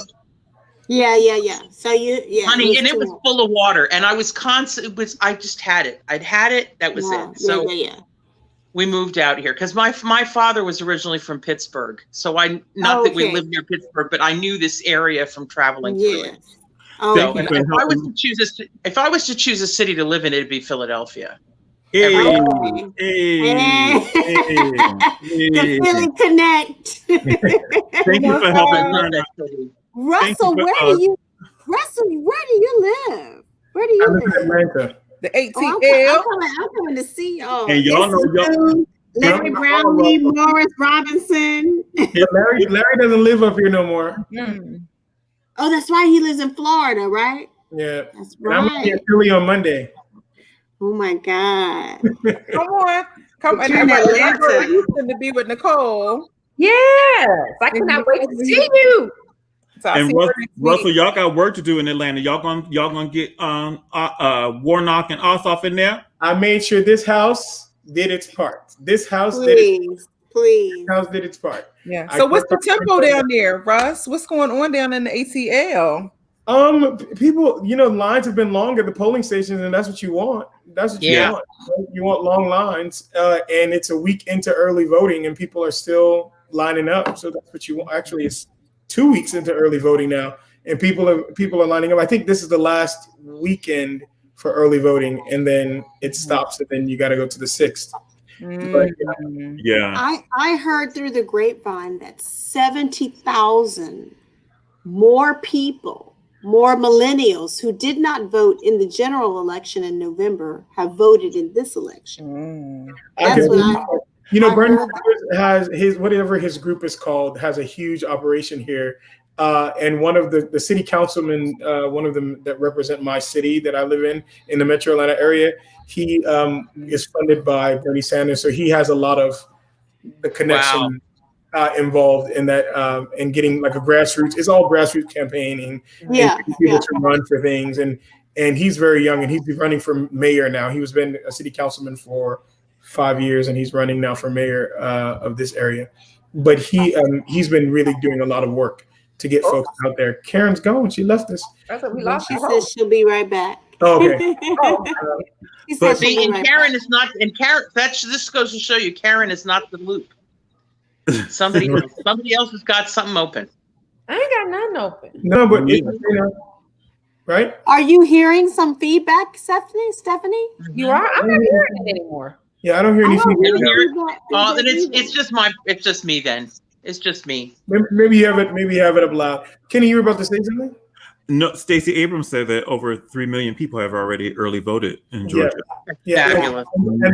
And that's why she got a lot of people very upset here, because she had requested she requested ballots and was giving them out to people, ballot applications out to folks real She's a early. force. Yeah, She's a real force. early, and she got everybody so upset down here, but she's doing what she's supposed to do. Yeah. Wow. That's why I gotta say the one thing about Trump, he definitely got people out to vote. Yes, right. You know, on both sides. On both. both sides. This is crazy. Like so many people are out here voting. Yeah. Anyway.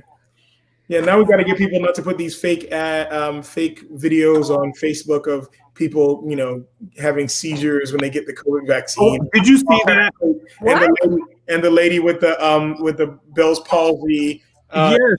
She took a COVID shot. Now, and I'm telling people, like, don't you realize that if that were true, it would actually be on the real news? Right. That would be on the news, like CNN, MSNBC, maybe even Fox.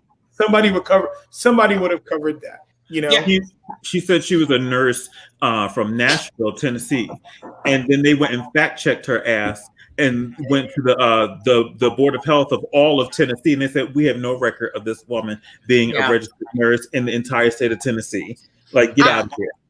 I stopped watching the news the weekend Biden was announced as the presidential winner. The winner. I did. I stopped watching the news. But with regard to the vaccine, everybody knows that I'm adamant. I'm always posting information on my page about the vaccine. The ingredients you can Google the ingredients of the vaccine. You can Google the side effects. You can Google clinical trials. You can Google clinical trials protocol. People don't want to read.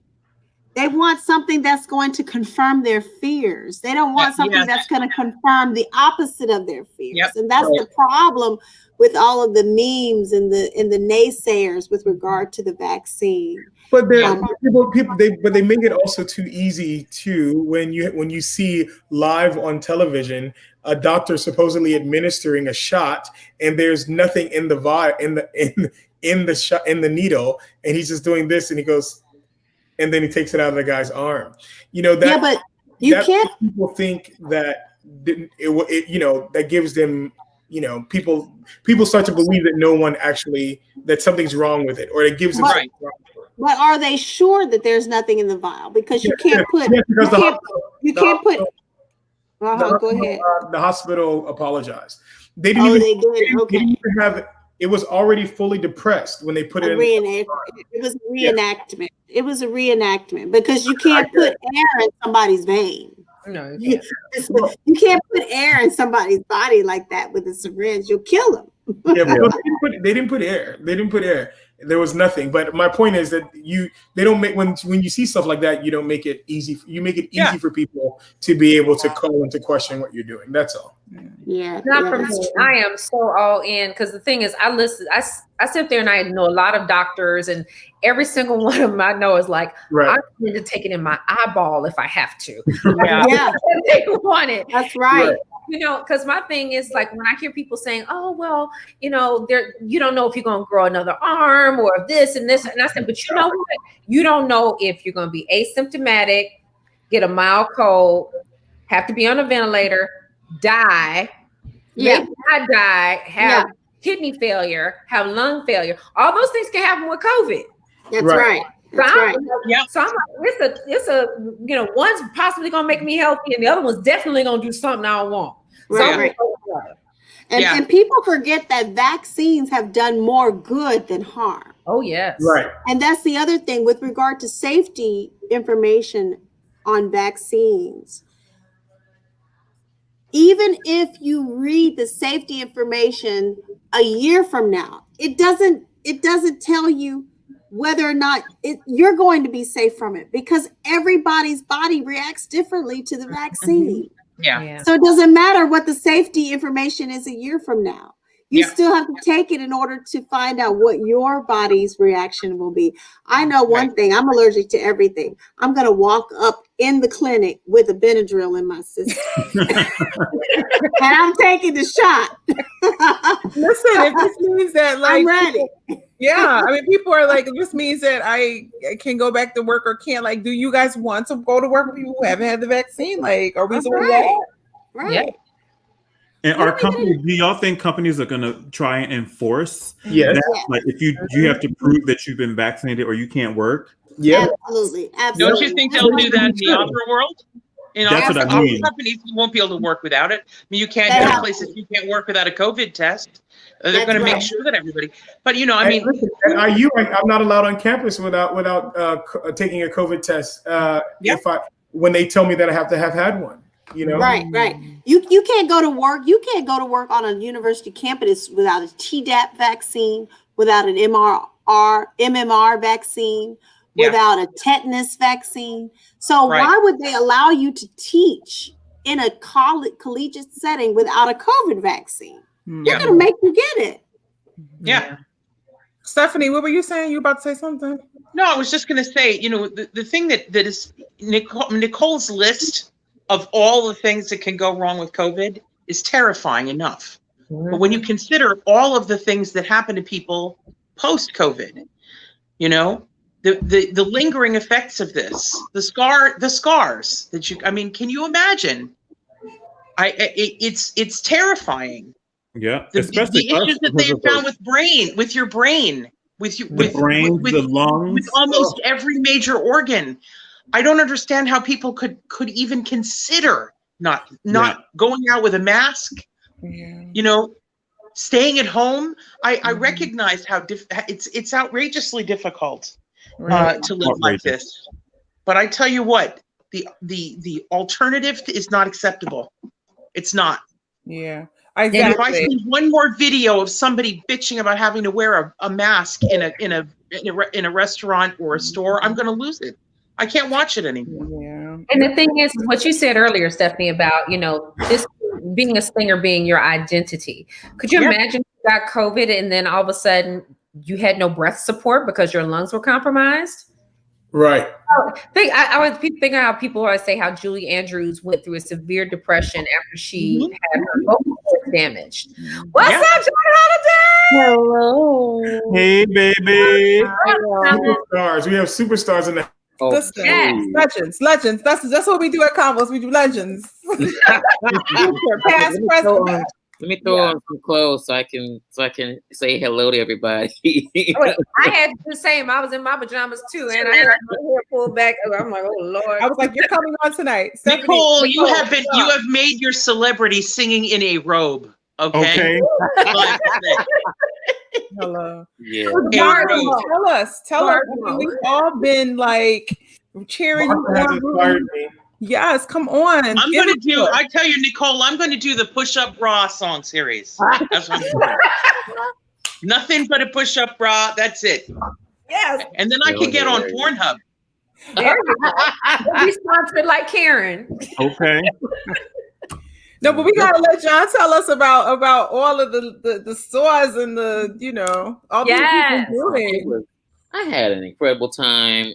It was definitely different. It was actually the most fun I've ever had, to be quite honest with you, in anything that I've ever done. And also, surprisingly, the most challenging thing that I've ever done. And I've done some, like, as you guys have done, some pretty extraordinary competitions, but this one is like takes the cake. And as a lot of you know, during the filming of it, I was talking to so many of you all, but I couldn't tell you what was going on. So I'd be like, oh, I'm here filming something.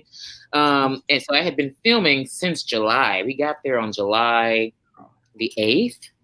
And so it really not took away, but it was 6 months of my life that I had really contributed to the show. So being away from it now, I've been able to like decompress. That's what's like, I'm in my pajamas. I'm in the bed. I'm literally sitting in the bed right now.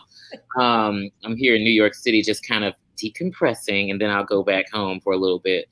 But it was fun. Everybody on the show was really nice. All the coaches, you can't call them judges. They're not judges, they're coaches. All the coaches were very kind. I especially loved working with John. We got along really well. Everything I wanted to sing until the final week. Then they got me. Oh, boo. But it's okay.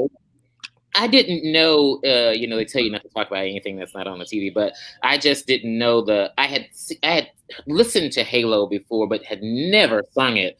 And I thought, oh my God, I don't know this song like that to sing it. And I was like, don't forget, one of the jobs I do in life is assigning repertoire for voices. I was like, I don't think I'm going to sing it well, but I did the best I could with it. And I was happy to pay homage to Beyonce being a Houston girl. So, but other than that, I had a great time. And it was something even in that week that kind of stretched me to make me feel like, I was going to cuss. I'm not on TV now. I can cuss. Say, well, shit, I can go ahead and sing. But I had a fun time. And the most amazing thing for me was like getting all of your messages, and so many people were saying, oh, you really united our industry right now. Like people in the entire industry were out watching the show, and that was beautiful. And I didn't even get to sing an operatic song at all, but people in the industry, of course, know, what I do. So that was really beautiful to see and be a part of uniting everybody and giving people some hope.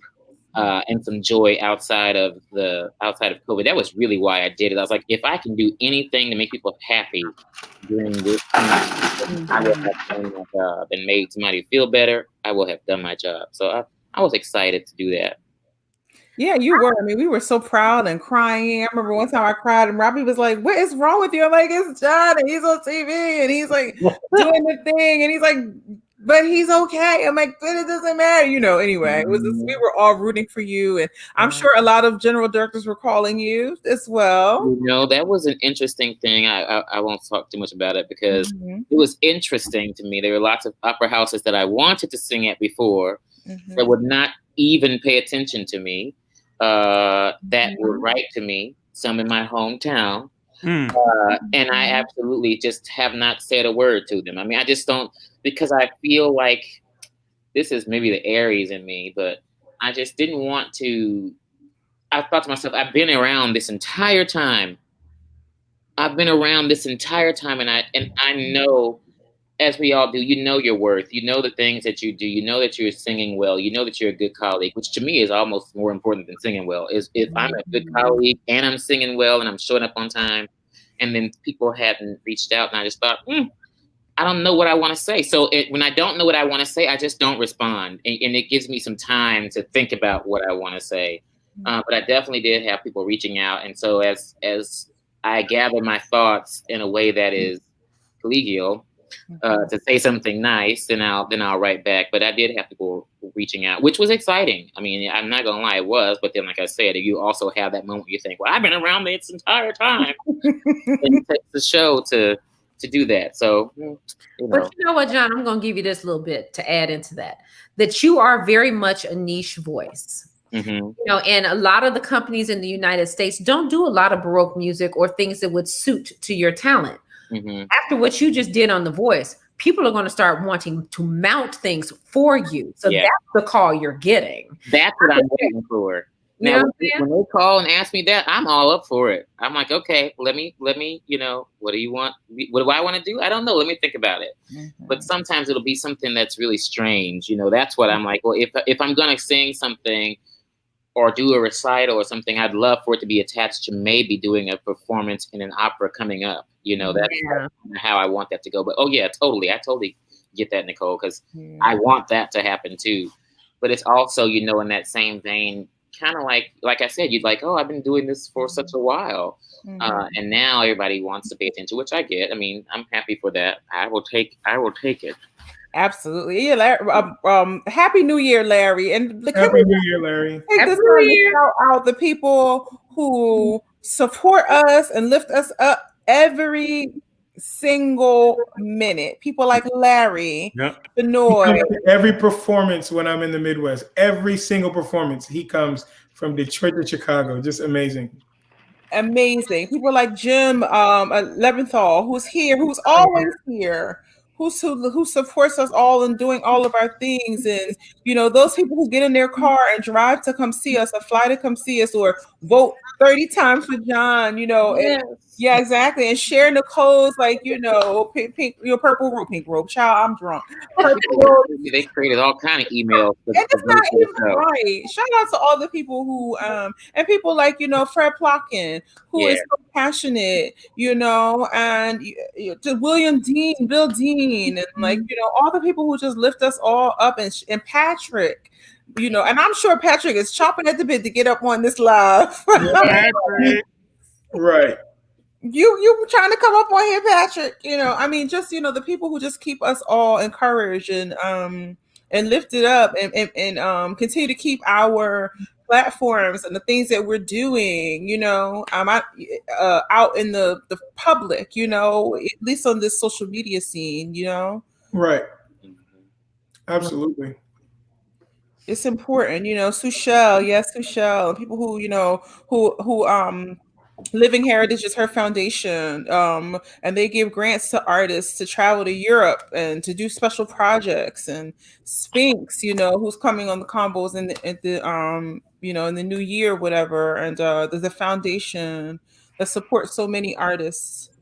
But I think it's great what you're saying, Karen, because the thing is that especially during the last 9 months, there have been so many people just within ourselves and outside of ourselves that have been supporting each other through this, because without it, you know, what would we be? You know, it's like we've all wanted to create, we've all wanted to do things, and people have supported, and then we've supported other people. You know, it's like, you know, whenever y'all have a show on, I'm like, okay, let me support whatever show they on. Somebody puts on a video, I'm liking their video and going to see their things and sharing as well, because that's our way of community. We're not going into the theater and sitting in a seat, and that we can't show our support that way. So the way they've been showing their support virtually, like voting for John, and, you know, it's been beautiful to see, and we brought each other through 2020. Yeah, and while I couldn't come on, you know, there was so many times that you guys are doing things that I wanted so desperately to be able to do. I just couldn't do it. But while I was doing the show, I would watch all of the KIki Combos. I was watching Kenny's show. I especially loved the show with all the countertenors. I was so excited to see that. So I was lifted by watching all you do what you do, and seeing everyone be so successful in what they were doing. Whatever success looks like, it is beautiful to see it, you know, because that's a nebulous thing. It's something that it's different for each person. But I thought it was all beautiful, and was telling someone the other day, I would have never imagined. No one could have ever imagined that 2020 would have been the year that it has been. But by the grace of God, we've all made it through. And we got a couple more hours to go till we say we really made it through. But we made it through 2020, and 2021 will be an amazing year. I believe it's going to be like the Roaring 20s. That's what I think is going to really happen. It's going to be a repeat of the Roaring 20s. Everything's going to take off again. Who's going to be the flapper? Who's going to be the flapper? I'll be flapper. Yeah, let Nicole do it. Let Nicole do it.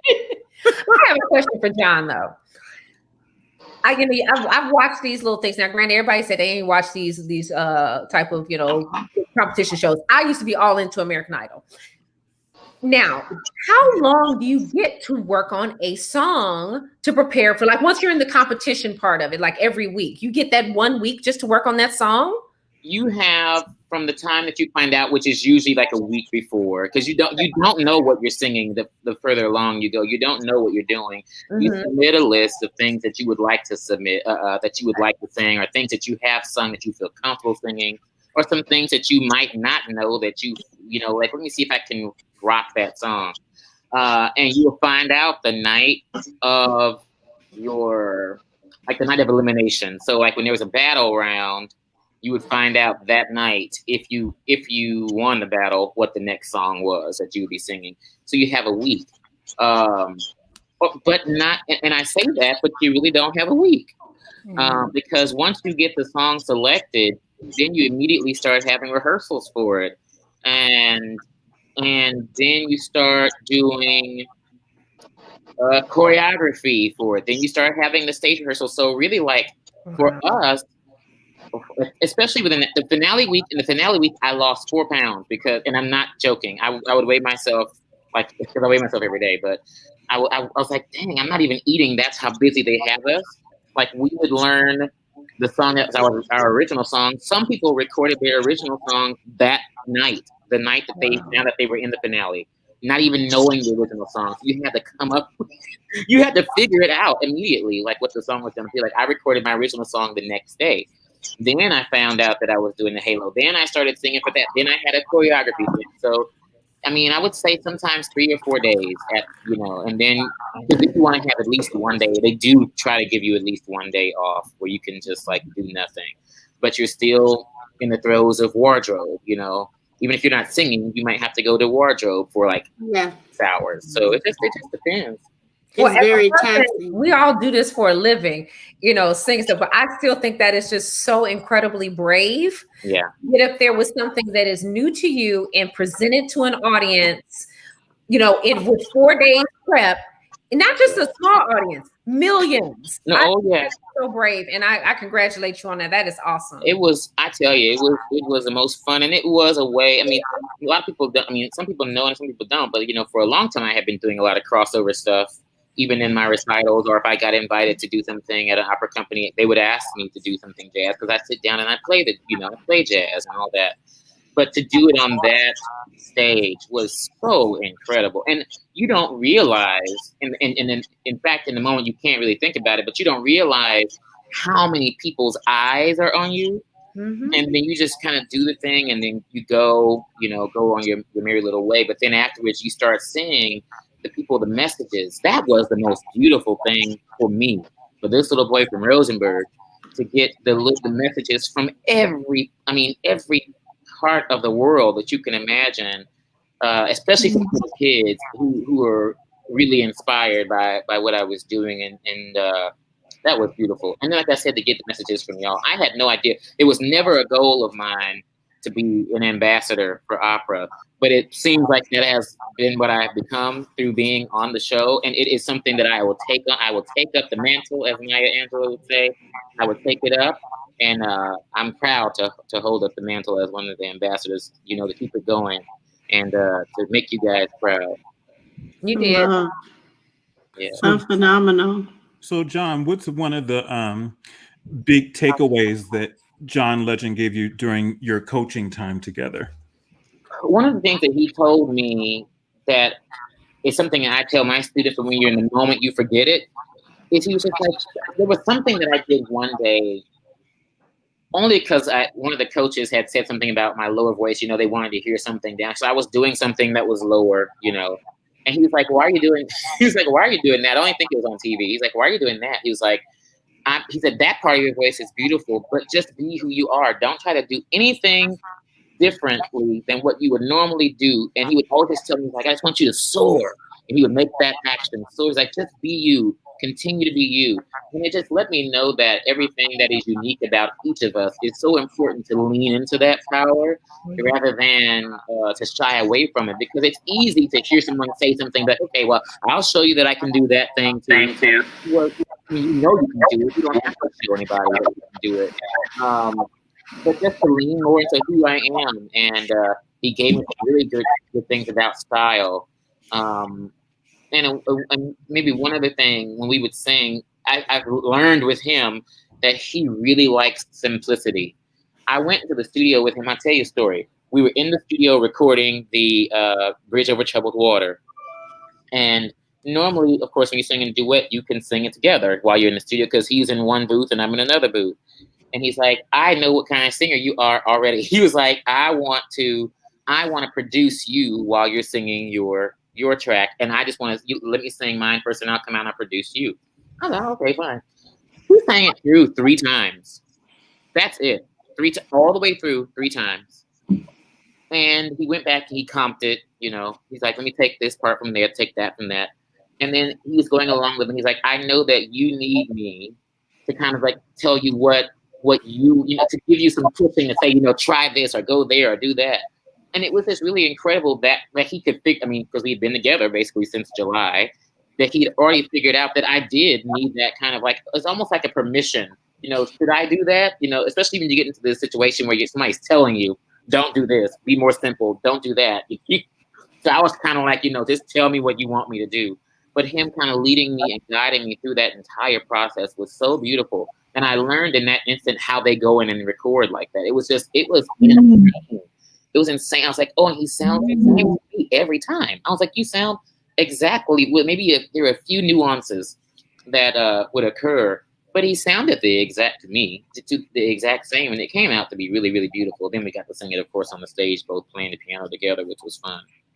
Yeah. Do you have any other projects that have blossomed out of your time on the show? Oh yeah, I'm really excited about that part because, you know, when I was talking to the press when we finished the show, I was saying, while everybody, and they're all my dear friends, so it's not any tea or any shade to anybody, while everybody else had already left to go home, I stayed in LA until Friday. And most people were gone until, not this Friday, but like that Friday of the week. And everybody else had left on Wednesday. I was there having meetings with executives from record companies and major writers. I can't really say who yet because that's okay for them to officially sign them, but they are writing. These are like songwriters in the Songwriter Hall of Fame who have written for every artist that you can think of. Working with a major producer who wants to produce my entire album, that worked on The Greatest Showman, who's written for Celine Dion, John Legend, Adele, Pink. Working with another producer who was in Ella Fitzgerald's band, and Ray Charles and Stevie Wonder and Frank Sinatra's band that wants to do. And I just, that kind of thing is what I've always wanted, but just didn't ever know if it was possible. But it just goes to show you, like, really, if you just take a leap, I would have never done, I mean, in all my years, I would have never done something like this because I was, and I will admit, like I told people on the show, I was one of those opera singers that was like, well, I sing opera and I don't do shows like that. But I promise you this, I will tell every person now, if you have the time to do it, do it. It is something that is so incredibly liberating in a way because everything that we do, I think there are these boxes that people put us into. And I talked about it on the show. It was so beautiful for me to step outside of that box. And to step out of the boxes, period. I think that's why I am different, like you were talking about earlier, Nicole, like because I have such a niche voice or a specific voice that I don't like the boxes and things like that. So being able to step outside of the box and do this show in a way, it was just incredible. And yes, John Legend is fine in person. He is a beautiful human being, just gorgeous. And I got John Legend hugs. So there you go. Even during the COVID, I got hugs every time I walked onto that stage. So congratulations, Chrissy. I think I texted you, John, and was like, he is fine. I said, is he that fine in person? He sure is. I cannot lie. John Legend is a beautiful man. And knows what he knows. And what I love about him too is that he knows exactly what he wants. He's very clear. He's one of the few judges on the show, or coaches on the show, he's very clear about exactly what he wants. He knows. Mm-hmm. Yeah. So what are some of the highlights of the year for you guys were? Each of you, I want to know.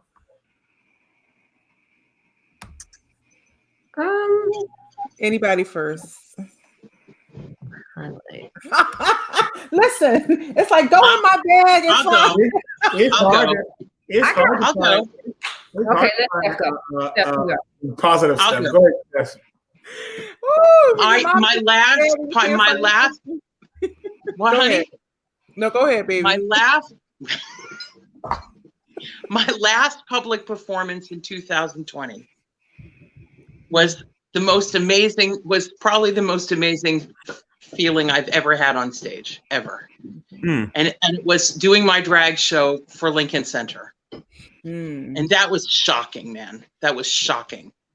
And getting a chance to sing in a beautiful theater like that gorgeous theater in I've had too much wine to actually remember the name of the theater. I love it. You know what I'm talking about. Of course you do, Marsha. Take your time. What's the name of that? Jeez, it changed names. Anyway, it's that beautiful theater that overlooks the Columbus Circle. Oh, the Rose Theater. No. The one with the glass wall. Oh God. Yes. Oh, the Coca-Cola. Dizzy Gillespie's Coca-Cola Club. No, it's the other one. Oh. You almost got it, but anyway. So it was doing that for American Songbook. It was doing my drag show for a Lincoln Center show. That was amazing. That was amazing. I can't believe that I did that, and I'm if that was my last 2020 show, I'm fine with that. And I don't think there's no time for me to do another show in 2020. So that really has to be an hour and 29 minutes to go. I don't think I can do it. I think I'm done. 2020 is finished. Wait, what time is it? We've been talking that long. Yes, that's why I'm everybody can do whatever they need to do. Go get their champagne, toasting, and either go sleep with whoever is next to them, or stay up and party. Or just sign on to Pornhub. Oh, God. You gotta give Pornhub a plug now, Kiki. You want them to be you want them to take care of y'all now. Look here. Just go get you an alternate Twitter account. That's all I will say, Ms. Blythe. Get you an alternate Twitter account. That's what I'm gonna say. Oh God, that's another job. Russell, tell us the best thing that happened to you in 2020, darling. Spending time with y'all, like really on Thursday nights, spending time with y'all, but also being able to spend time with my son. Yeah. That's in the last, 6 years ago he was born, and that was the biggest blessing in my life. And I tell everybody that's the best decision I ever made. Until he was 4 and had to start school, he was with me everywhere. Everywhere. Like there was never a time I traveled and he wasn't with me until he was about 4.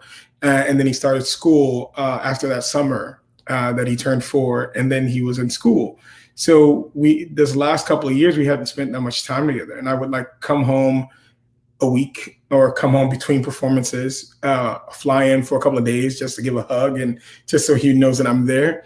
But this time, has been beautiful. Like we actually have been spending time and going outside and playing outside and doing things that I just, and I paid for this really expensive sunroom to be built on the back of my house that I had never spent any time in at all, at all. So this summer I got to actually use that sunroom.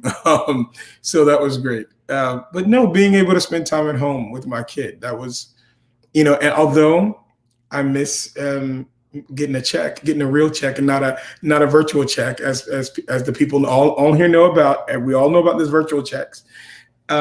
It's been a blessing just to be home. And I had one live performance that had an audience there, and that was in Atlanta with the Atlanta Symphony Orchestra. We were outside Parks concert with LaTanya Moore and Morris Robinson, and Joe Young conducted. It was really great. Atlanta Symphony Orchestra.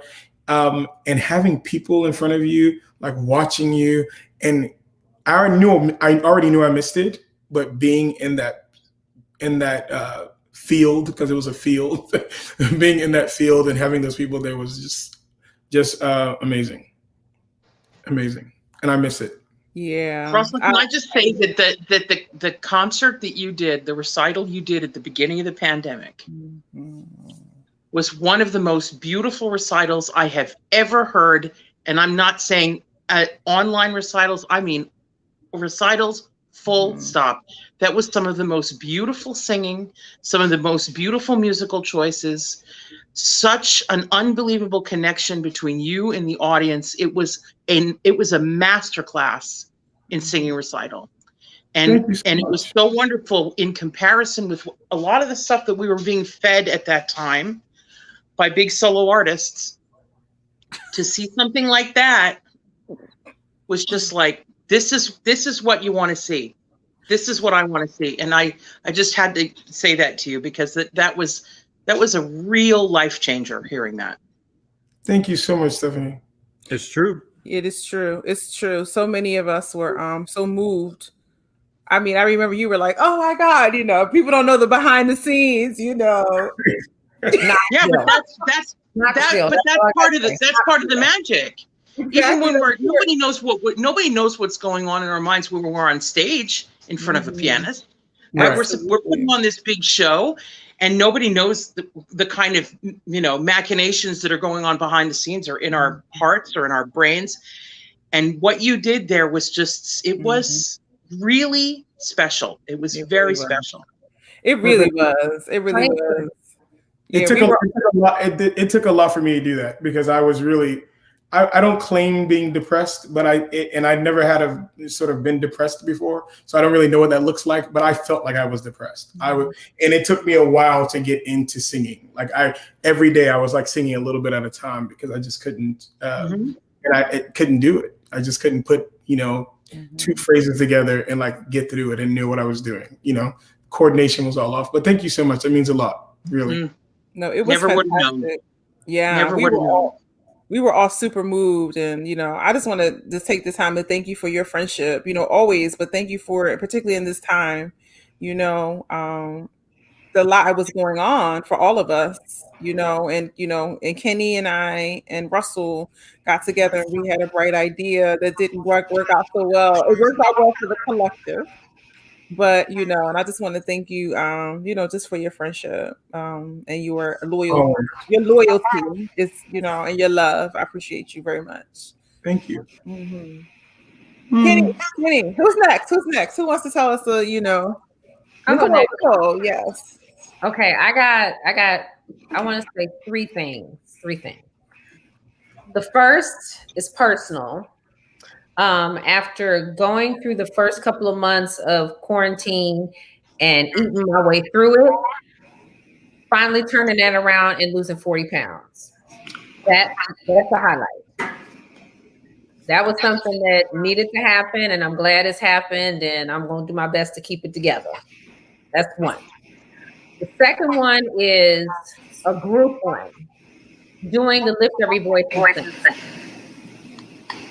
And it took me a long time to even really appreciate it, because I was too far in it when it was all happening. And I mean, I remember waking up at 4:00 in the morning saying, "Oh, I want to do this," and calling Kenny. It's like, "Kenny, you think people want to sit with me?" You know, and it was so, it moved so many people, and it was so profound. Yes. And not just that, when you talk about behind the scenes stuff, Stephanie, we had a Facebook group where we all were talking, and having people send their blooper reels of their cracking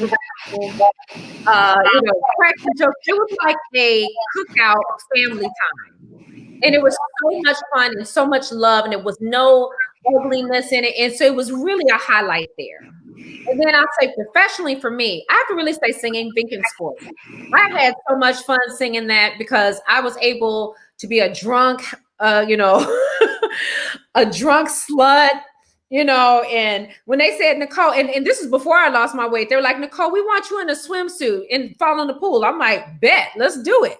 You know, it was like, the purple robe kind of took a whole bunch of inhibitions off myself, where I said, I'm just going to do what I want to do. I don't care what you think. I don't care what you think. I don't care what you think.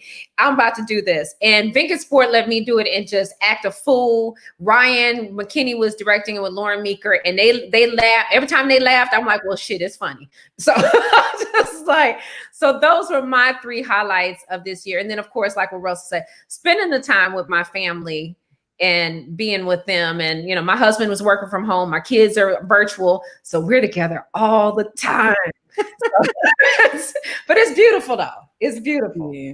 But yeah, I mean, I just want to reiterate that, you know, thank you for sharing your family with us, you know, and your gifts and letting us know. And, you know, we're all big Purple Robe fans, of course. And, you know, I appreciate your sisterhood. Yeah. that we have and that we've created over this time, and just keep being a unicorn. Nicole is our unicorn, honey. She just she does the thing, And Stephanie, I want to thank you for your friendship too. I mean, man, like people don't know we've been friends for quite a number of years. Stephanie's a person I'm like, help, I need to know this. But you've always been somebody who's just been so supportive of me, in my singing and everything. So, just thank you for your support of this show, particularly doing all of you and the Combos crew, of course. But like Miss Stephanie was like, you should have 800 people watching this show. I said, well, 800, 799 people that want to come watch this show. Yeah, but you know what? It is what's wonderful is that so many people, and you are definitely a star in the firmament of the interview world now. You are a star. It's you recognize, sometimes we just have to recognize our moment. And every artist knows you have to be ready when the moment approaches. When it's there, you got to be ready. And that's what separates people from success or not. When that moment comes, you got to be ready. You got to be ready. And you were ready, my friend. Yeah. You were ready. Now look, you own the whole world. It's like, listen, if they can, Karen Slack. Yeah, right. I'm ready. Well, Karen, when you first started off, everybody was like, oh, Karen is the Oprah of opera. No, now she's Karen of KIki Konversations. There's no fire with you anymore. Thank you. For you. That's dope. And listen, and you inspired so many other shows. Like, let's call a thing a thing. Because after KIki Konversations, all the shows start popping up. Bing, bing, bing, bing, bing, bing, bing, bing. I was like, who am I going to watch today? I was trying to have a program. I needed a TV guide for Facebook so I could figure out what was coming on. Literally every night there's somebody else. And then when John came in and gave us the voice, and it was just like boom, boom, boom, and then everything. But Marsha, tell us what you're thankful for or what stuck out, what happened in your 2020 that was positive. 2020 has been such an amazingly disappointing yet year full of blessings. It's like the yin and the yang for the whole year for me. I got a call when I was in Hawaii, and my agent said, oh, they want you to come sing Aida at Teatro Municipal de Sao Paulo. And so I was in Sao Paulo getting ready to sing Aida. We were about to go to Tech Week. And then, of course, they came to us and we had a meeting, and they said, oh, by the way, we are shutting down everything because of COVID, and you have to go home. So then I called my sister and I said, hey, I was thinking about coming to you because I don't think New York is going to be sustainable. She said, I was just going to text you and ask you if you could come help us with our baby. So I went from international diva to domestic diva changing diapers for a 2-year-old. And I had a big ego check. My ego was like, oh, Jesus, I'm body training a 2-year-old now. So I went from singing the Aida, which was a wonderful opportunity. The people in Brazil were amazing at Teatro Municipal de Sao Paulo. They were a beautiful, beautiful people. And it was going to be a beautiful production. We were about to make great Verdi music love. And then I flew to Austin, Texas to be with my sister and potty train my 2-year-old niece. And I am so grateful for the time that I was able to spend with my baby niece. She is so beautiful, Miss Shoshana Schick. I'm the honorary Jewish auntie, Black Jewish auntie. So Shoshana Schick, and my niece is flourishing and she's potty trained. And then June 24th, my apartment building caught on fire. And so we had a fire, and my apartment, due to the water damage, was gutted. So I've been dealing with the whole apartment fire thing and the gutting of the apartment and the infestation of mice. Oh my God. And it has really been a year, but through it all, it's so funny. I just feel so blessed.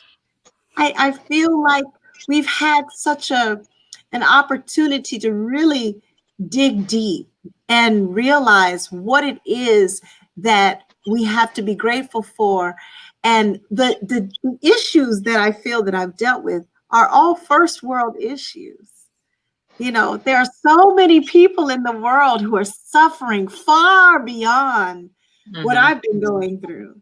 And so I feel very blessed. And that's what 2020 has helped me. And then I went and did a recital in Minnesota with, as you know, Karen, with Abe Hunter and the Lead Society.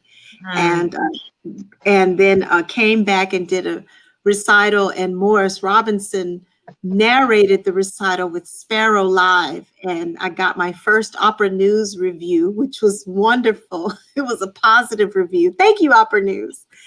And so all I can say is that 2020 has just taught me to really look at the little things and be grateful, and to appreciate all of my colleagues, and just, you know, it brings me to tears just thinking about what the future holds for us in our industry. And that here we are on this platform with you, Karen, and you, Kenneth, doing all of the wonderful things that you've done single-handedly, might I add, to keep the conversation going during this time. And I want to thank both of you for all of your efforts. And I'm just really excited for what 2021 has in store for all of us. So that's what I've learned, and that's my testimony. Can we talk about Jesse Norman at 75? Can we please talk about that? Can we talk about how amazing that was? What an unbelievable tour de force. Genius, Kenny. Genius. You should be so proud of that. Classy, put together. Yes. Great singing. Great values. Great. That was a phenomenal. Everything. my mom was oohing and eyeing the whole time over the singers and your ensemble and your caftans, Kenneth. She was like, "Where do I click to give more money?" That's what my mother was saying. Listen, and if I don't have to show any extra leg and I can get more money, that's fantastic. No, that was a huge accomplishment, Kenny. I know that. Enormous, Kenny. Enormous. Yeah, I know that.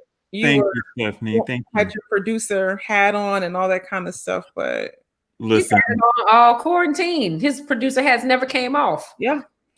Listen, 2020. I was telling Karen, I was like, when it's been great, it's been great, and when it's been terrible, it's been terrible. I lost an aunt to COVID, and she's not my blood aunt. She's the wife of my uncle, which is my blood uncle. And then 3 days later, her mother died. And the worst thing about it, and this happened, I think in April, I think it was.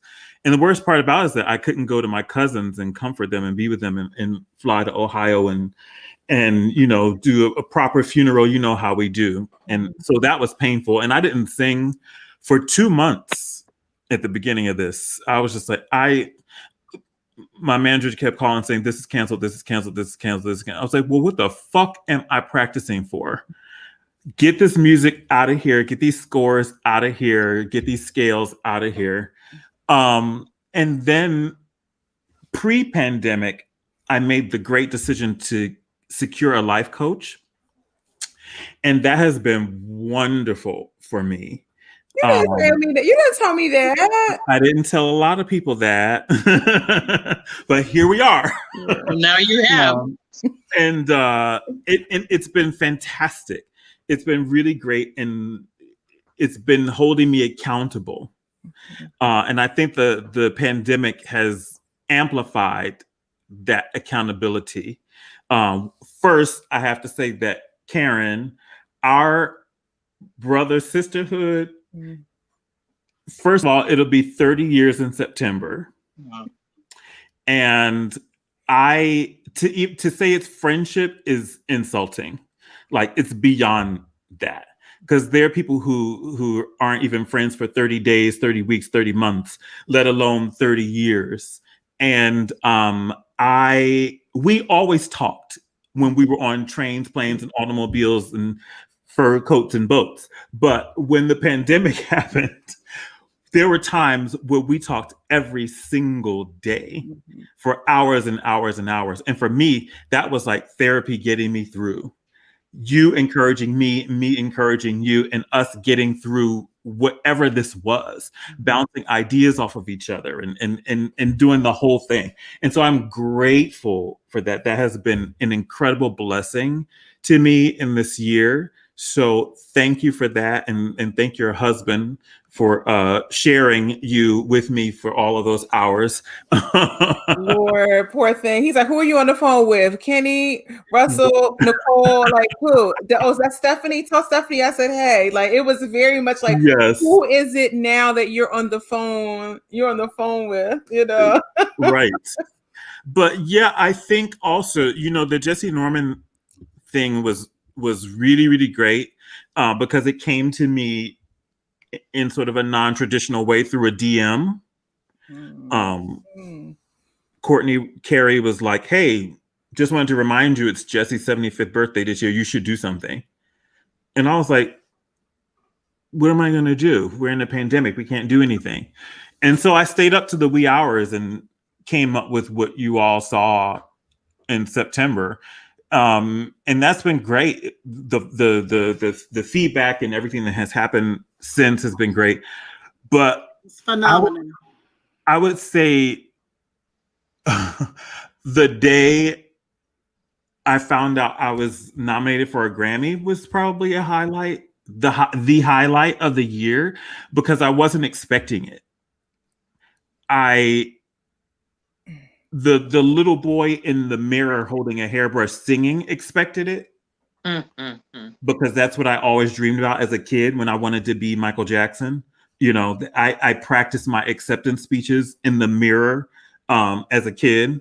But as I was getting off of a Zoom call, I was texting Damian Sneed and Justin Austin and Jarrell. And then they responded back, hey, congratulations on your Grammy nominations. And I dropped the phone. And I was like, what is happening? They said, oh, yeah, they just called your name. And I started crying and I called Karen. And she was like, you big crybaby, you manifested this and this is wonderful for you. And you said that this was going to happen. And so that was amazing. And then to open Opera News and see my big face in there for the first time after singing for 19 years professionally, the first time having a feature in there like that was really, really big. So losing family members to being nominated for high musical honors and being able to give back to the community and show up for the community has been huge. And to be unapologetically advocating for Black people, for Black artists has been an honor and a pleasure. It's been a labor of love. It's been eye-opening. And then 2020 also has helped me shed some things and some weight and even people out of my life. And I believe it's been for the best. It's been for the better. My friend Angela Owen said to me the other day, sometimes you have to cut things off that are weighing you down so that you might soar. Mm-hmm. And I embraced that. And so 2020 better get ready because he's got a lot of things coming up, getting the chords back together. Ooh, yes, and producing hats. And then with Ike Thomas Turner pushing me into artistic administration. And we gonna work it out. Ike texted me twice today. I have not been playing for, and this is before, and I say it again. Back about 6 years ago, I told Kenny, I said, "Hey, you've been giving all these people jobs and stuff. You need to do something. You need to try to get an artistic administrative job or something where you can make that where you can get paid for getting other people paid." And he's like, "No, I ain't ready for all that. I don't want to deal with all that right now." Yeah, people are throwing around lots of options and opportunities. So we'll see. God will let me know Mm-hmm. Mm-hmm. Well, thank you, Kenny, for your of course, I don't even have to go into it, you know, always. Thank you. And John, outside of the voice, darling, which is of course, I'm sure the biggest surprise and blessing in your life. Please tell us what 2020 blessed you with. I think more than anything, one of the most beautiful things for me to see, especially as an advocate for African Americans in our art, was the reckoning about the lack of diversity within our art form, and then seeing everyone in our art form of color, and I do mean of color, come together to talk about that. So that was really beautiful for me to see that, you know. So that's one thing. And then also along with that, recognizing and seeing that there are changes that are being made within our industry and praying that those changes stick to the wall, and keep on propelling us all forward, because I know that it's for the betterment of our art form and for the betterment of all of us, each of us. And then outside of that, you know, having time with my family, actually, you know, because I didn't realize how much I hadn't been, and I didn't get to go home often, but because of course, you know, COVID, but even just like FaceTime, like, or waking up to my sister's text of good morning. And it started, I'm like, oh my God, can you stop sending me the good morning text because you reminded me of mama.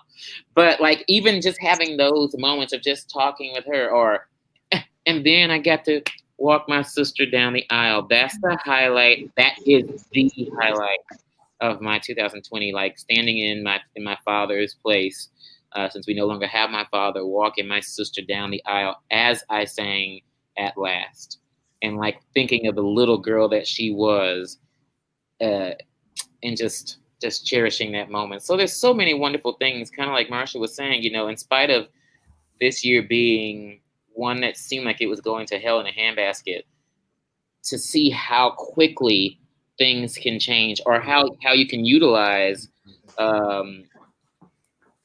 not misfortune, but how you can utilize challenges and use it as fuel to propel you forward in a different area of your life. So just kind of taking advantage of all those things and being with my family, and then being with y'all, because I've gotten to know so many people through KIki Konversations, through Kenny's things, and through Kenny's his show that he was doing Purple Robe series. I mean, it's been a blast. I just feel so blessed that I just couldn't tell it all. I really couldn't if I tried. Yes, that's beautiful, John. Thank you. And thank you for taking us on your journey. And you know, I already know I'm always John Holiday Live.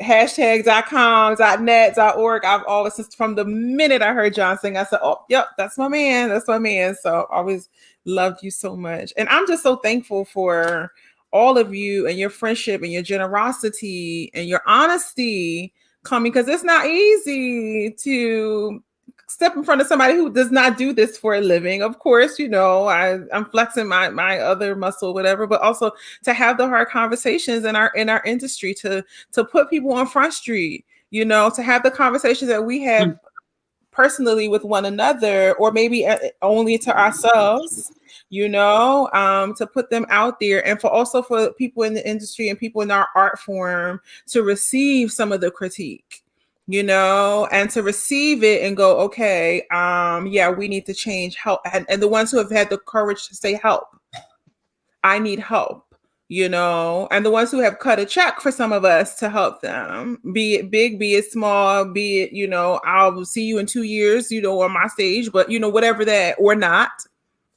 yet, whatever that is. But, you know, I mean, it is a collective, like it is, you know, that's the one thing that I always, because as you all know, you know, I mean, I love you all, and we all have our own special relationship, and friendship and family means a lot to me. If I tell you I love you, it's because I do. If I tell you you're my friend, then you know I'm coming to the battle with you. That's how I operate, in that way. Always. Always. And, you know, and so I always aspire for our industry to really consider themselves as a collective, from conservatory all the way up to the top stages of the world, because one feeds the other. You can't, you know, and if the weakest is at the bottom, it's gonna the top's gonna get smaller and smaller and weaker in a way. And I hope that through this time we've all understood that the collective, you know, and trying to address some of the issues that we have when the intersections when they meet and it just misses the mark, you know, understanding why those things happen, you know. And yeah, it's been a time, and Nicole, jump in. I love everything you're saying, but don't think you're gonna get away without saying what your highlight was for the year. You know, I always running away from talk. I share my feelings sometimes. That's my Virgo. Can't tell them everything, girl. You know. But no, for me, it's been this show for sure. It's been being able to wake up and go to sleep next to my husband every night. You know, it's been him supporting every crazy idea or, you know, that I've had, or every conversation that I've talked to someone for 4 hours. Some of y'all know, or the endless text messages, or the endless, you know, any of the things. I'm so thankful for my support system, for my family. I'm thankful for people putting my name in their mouth and putting me forward for things that I have been, my desires and my dreams, having the sprinkling of the twinkling of them happening. You know, I'm thankful for people, as I say, the haters, because I'm a child of hip hop. We invite everybody. People tease me about it. Come on and get some of this love. I'll show you. You know what I mean? I'll convince you in that way. I really feel that way. But no, I'm just thankful. Yeah, I'm very, very thankful for the connections, mostly the connections with people, and I don't think that they will die when we open up again. You know what I mean? Like when we all go back to our rehearsing 8 hours a day and traveling all day, and I think many of us have connected in a way that we can't really go without at least connecting with that person, you know, for a couple of days or a couple of weeks, or, you know, checking in on you on Facebook or whatever to see what people are up to. You know, I am thankful for that. And, you know, this is the 25th year today of my mother's passing away. And I'm just, you know, I'm thankful for, you know, Eric Green said something that when I see you on you know, the show or whatever, I see your mother in you. And he didn't really know my mom that well at all. I don't think he never met her, but like to see her, that woman, you know what I mean? That who has an idea and is you know what I mean? Like I see that I see my mother in me when I see myself when I go back and look at the videos and stuff. And so it's interesting. It's very interesting. All right. Well, we have been here 2 hours and 46 minutes and 35 seconds, and I don't want to keep y'all any longer. We left Stephanie, but thank you all. And I had some people I wanted to come on some of the stands, but I'm gonna let the folks go because I don't want to keep y'all in this. It's almost time to salute the year in. But thank you so much. I will see you all, I think, next week. Yes, I'll see you next week. I'll see you next week, and I'm doing a convo from Houston next week with the legendary operatic diva, honey. She's gonna grace our stage, our platform. I'm so excited about that, and we're just gonna keep the train rolling. Happy New Year! I love you all. Who's your guest? Who? You ain't telling it? It ain't been officially announced? Oh, it hasn't been officially announced, but they're booked. So all right. Yes, she's booked. Y'all don't know I'm a silent producer of Convos, even though I have my own show. Yes, I know. I know. You told me. You all are in cahoots with each other. Yeah. I can't wait to see the announcement. And y'all don't know. Listen, y'all don't know. People will try and pit us against each other because we both have shows, and successful shows, mind you, because our shows are still standing and running in several consecutive weeks and months and going into a new year. Let me mute myself before Russell gets on me. Multiple seasons. But Karen and I talk and bounce ideas off of each other for our shows. Like, what do you think about this person? And then it's like, sometimes we may want to double book the same person, but because we talk to each other, that doesn't happen. You know, that's what happens when friends and family have conversations and seeing each other both shine in our own lanes, doing our own thing and celebrating each other. That's what Kiki and Kenny is about, baby. Kiki, did you see Stephanie's message? I did not. She's Stephanie. okay. Stephanie said, "Bring her back in." Was So, all it is. My love. I do know who her. I need to go. I need to teach my kids how to play spades. So Go for it. Y'all have fun. Happy New Year. Happy New Year. Happy New Year. You're so much better than this. You're amazing, Nicole. Hi, everybody. Hi, Marsha. I'm gonna text you and figure out how to vote for you. Yeah. That's right. All right. Love y'all. All right. Love you. Bye. How do I leave? Oh, There she Yes. goes. Hey, Everybody. I got preemptively kicked out before I could say goodbye. Oh no. But you know what? I just want to say one thing before I go, and that is, I just love you. Love you so much, Kiki. You are just the best. You are the best.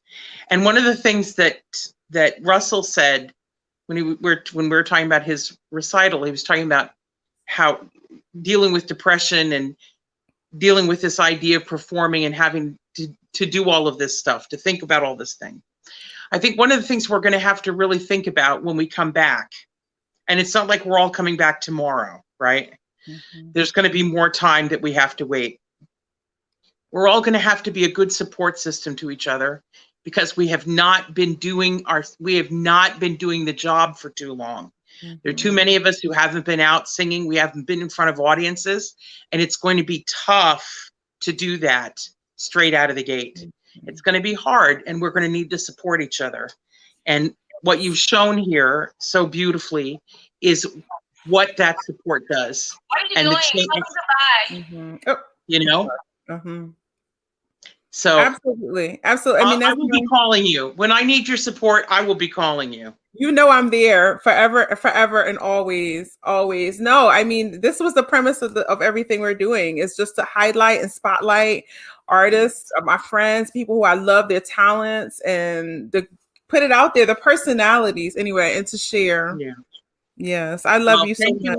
I love you, baby. Thank you so much for the support. And Marsha, it has been lovely getting to know you like this. I know it has been. I love this platform, and I'm just so proud to be in an industry with people like you all. I really am. So thank you for inviting me to join you, Kiki. Of course, Marsha. Happy New Year. Happy New Year, you too. Happy New Year. New Year. Good night, everybody. Too much alcohol. Bye, baby. Bye. Bye.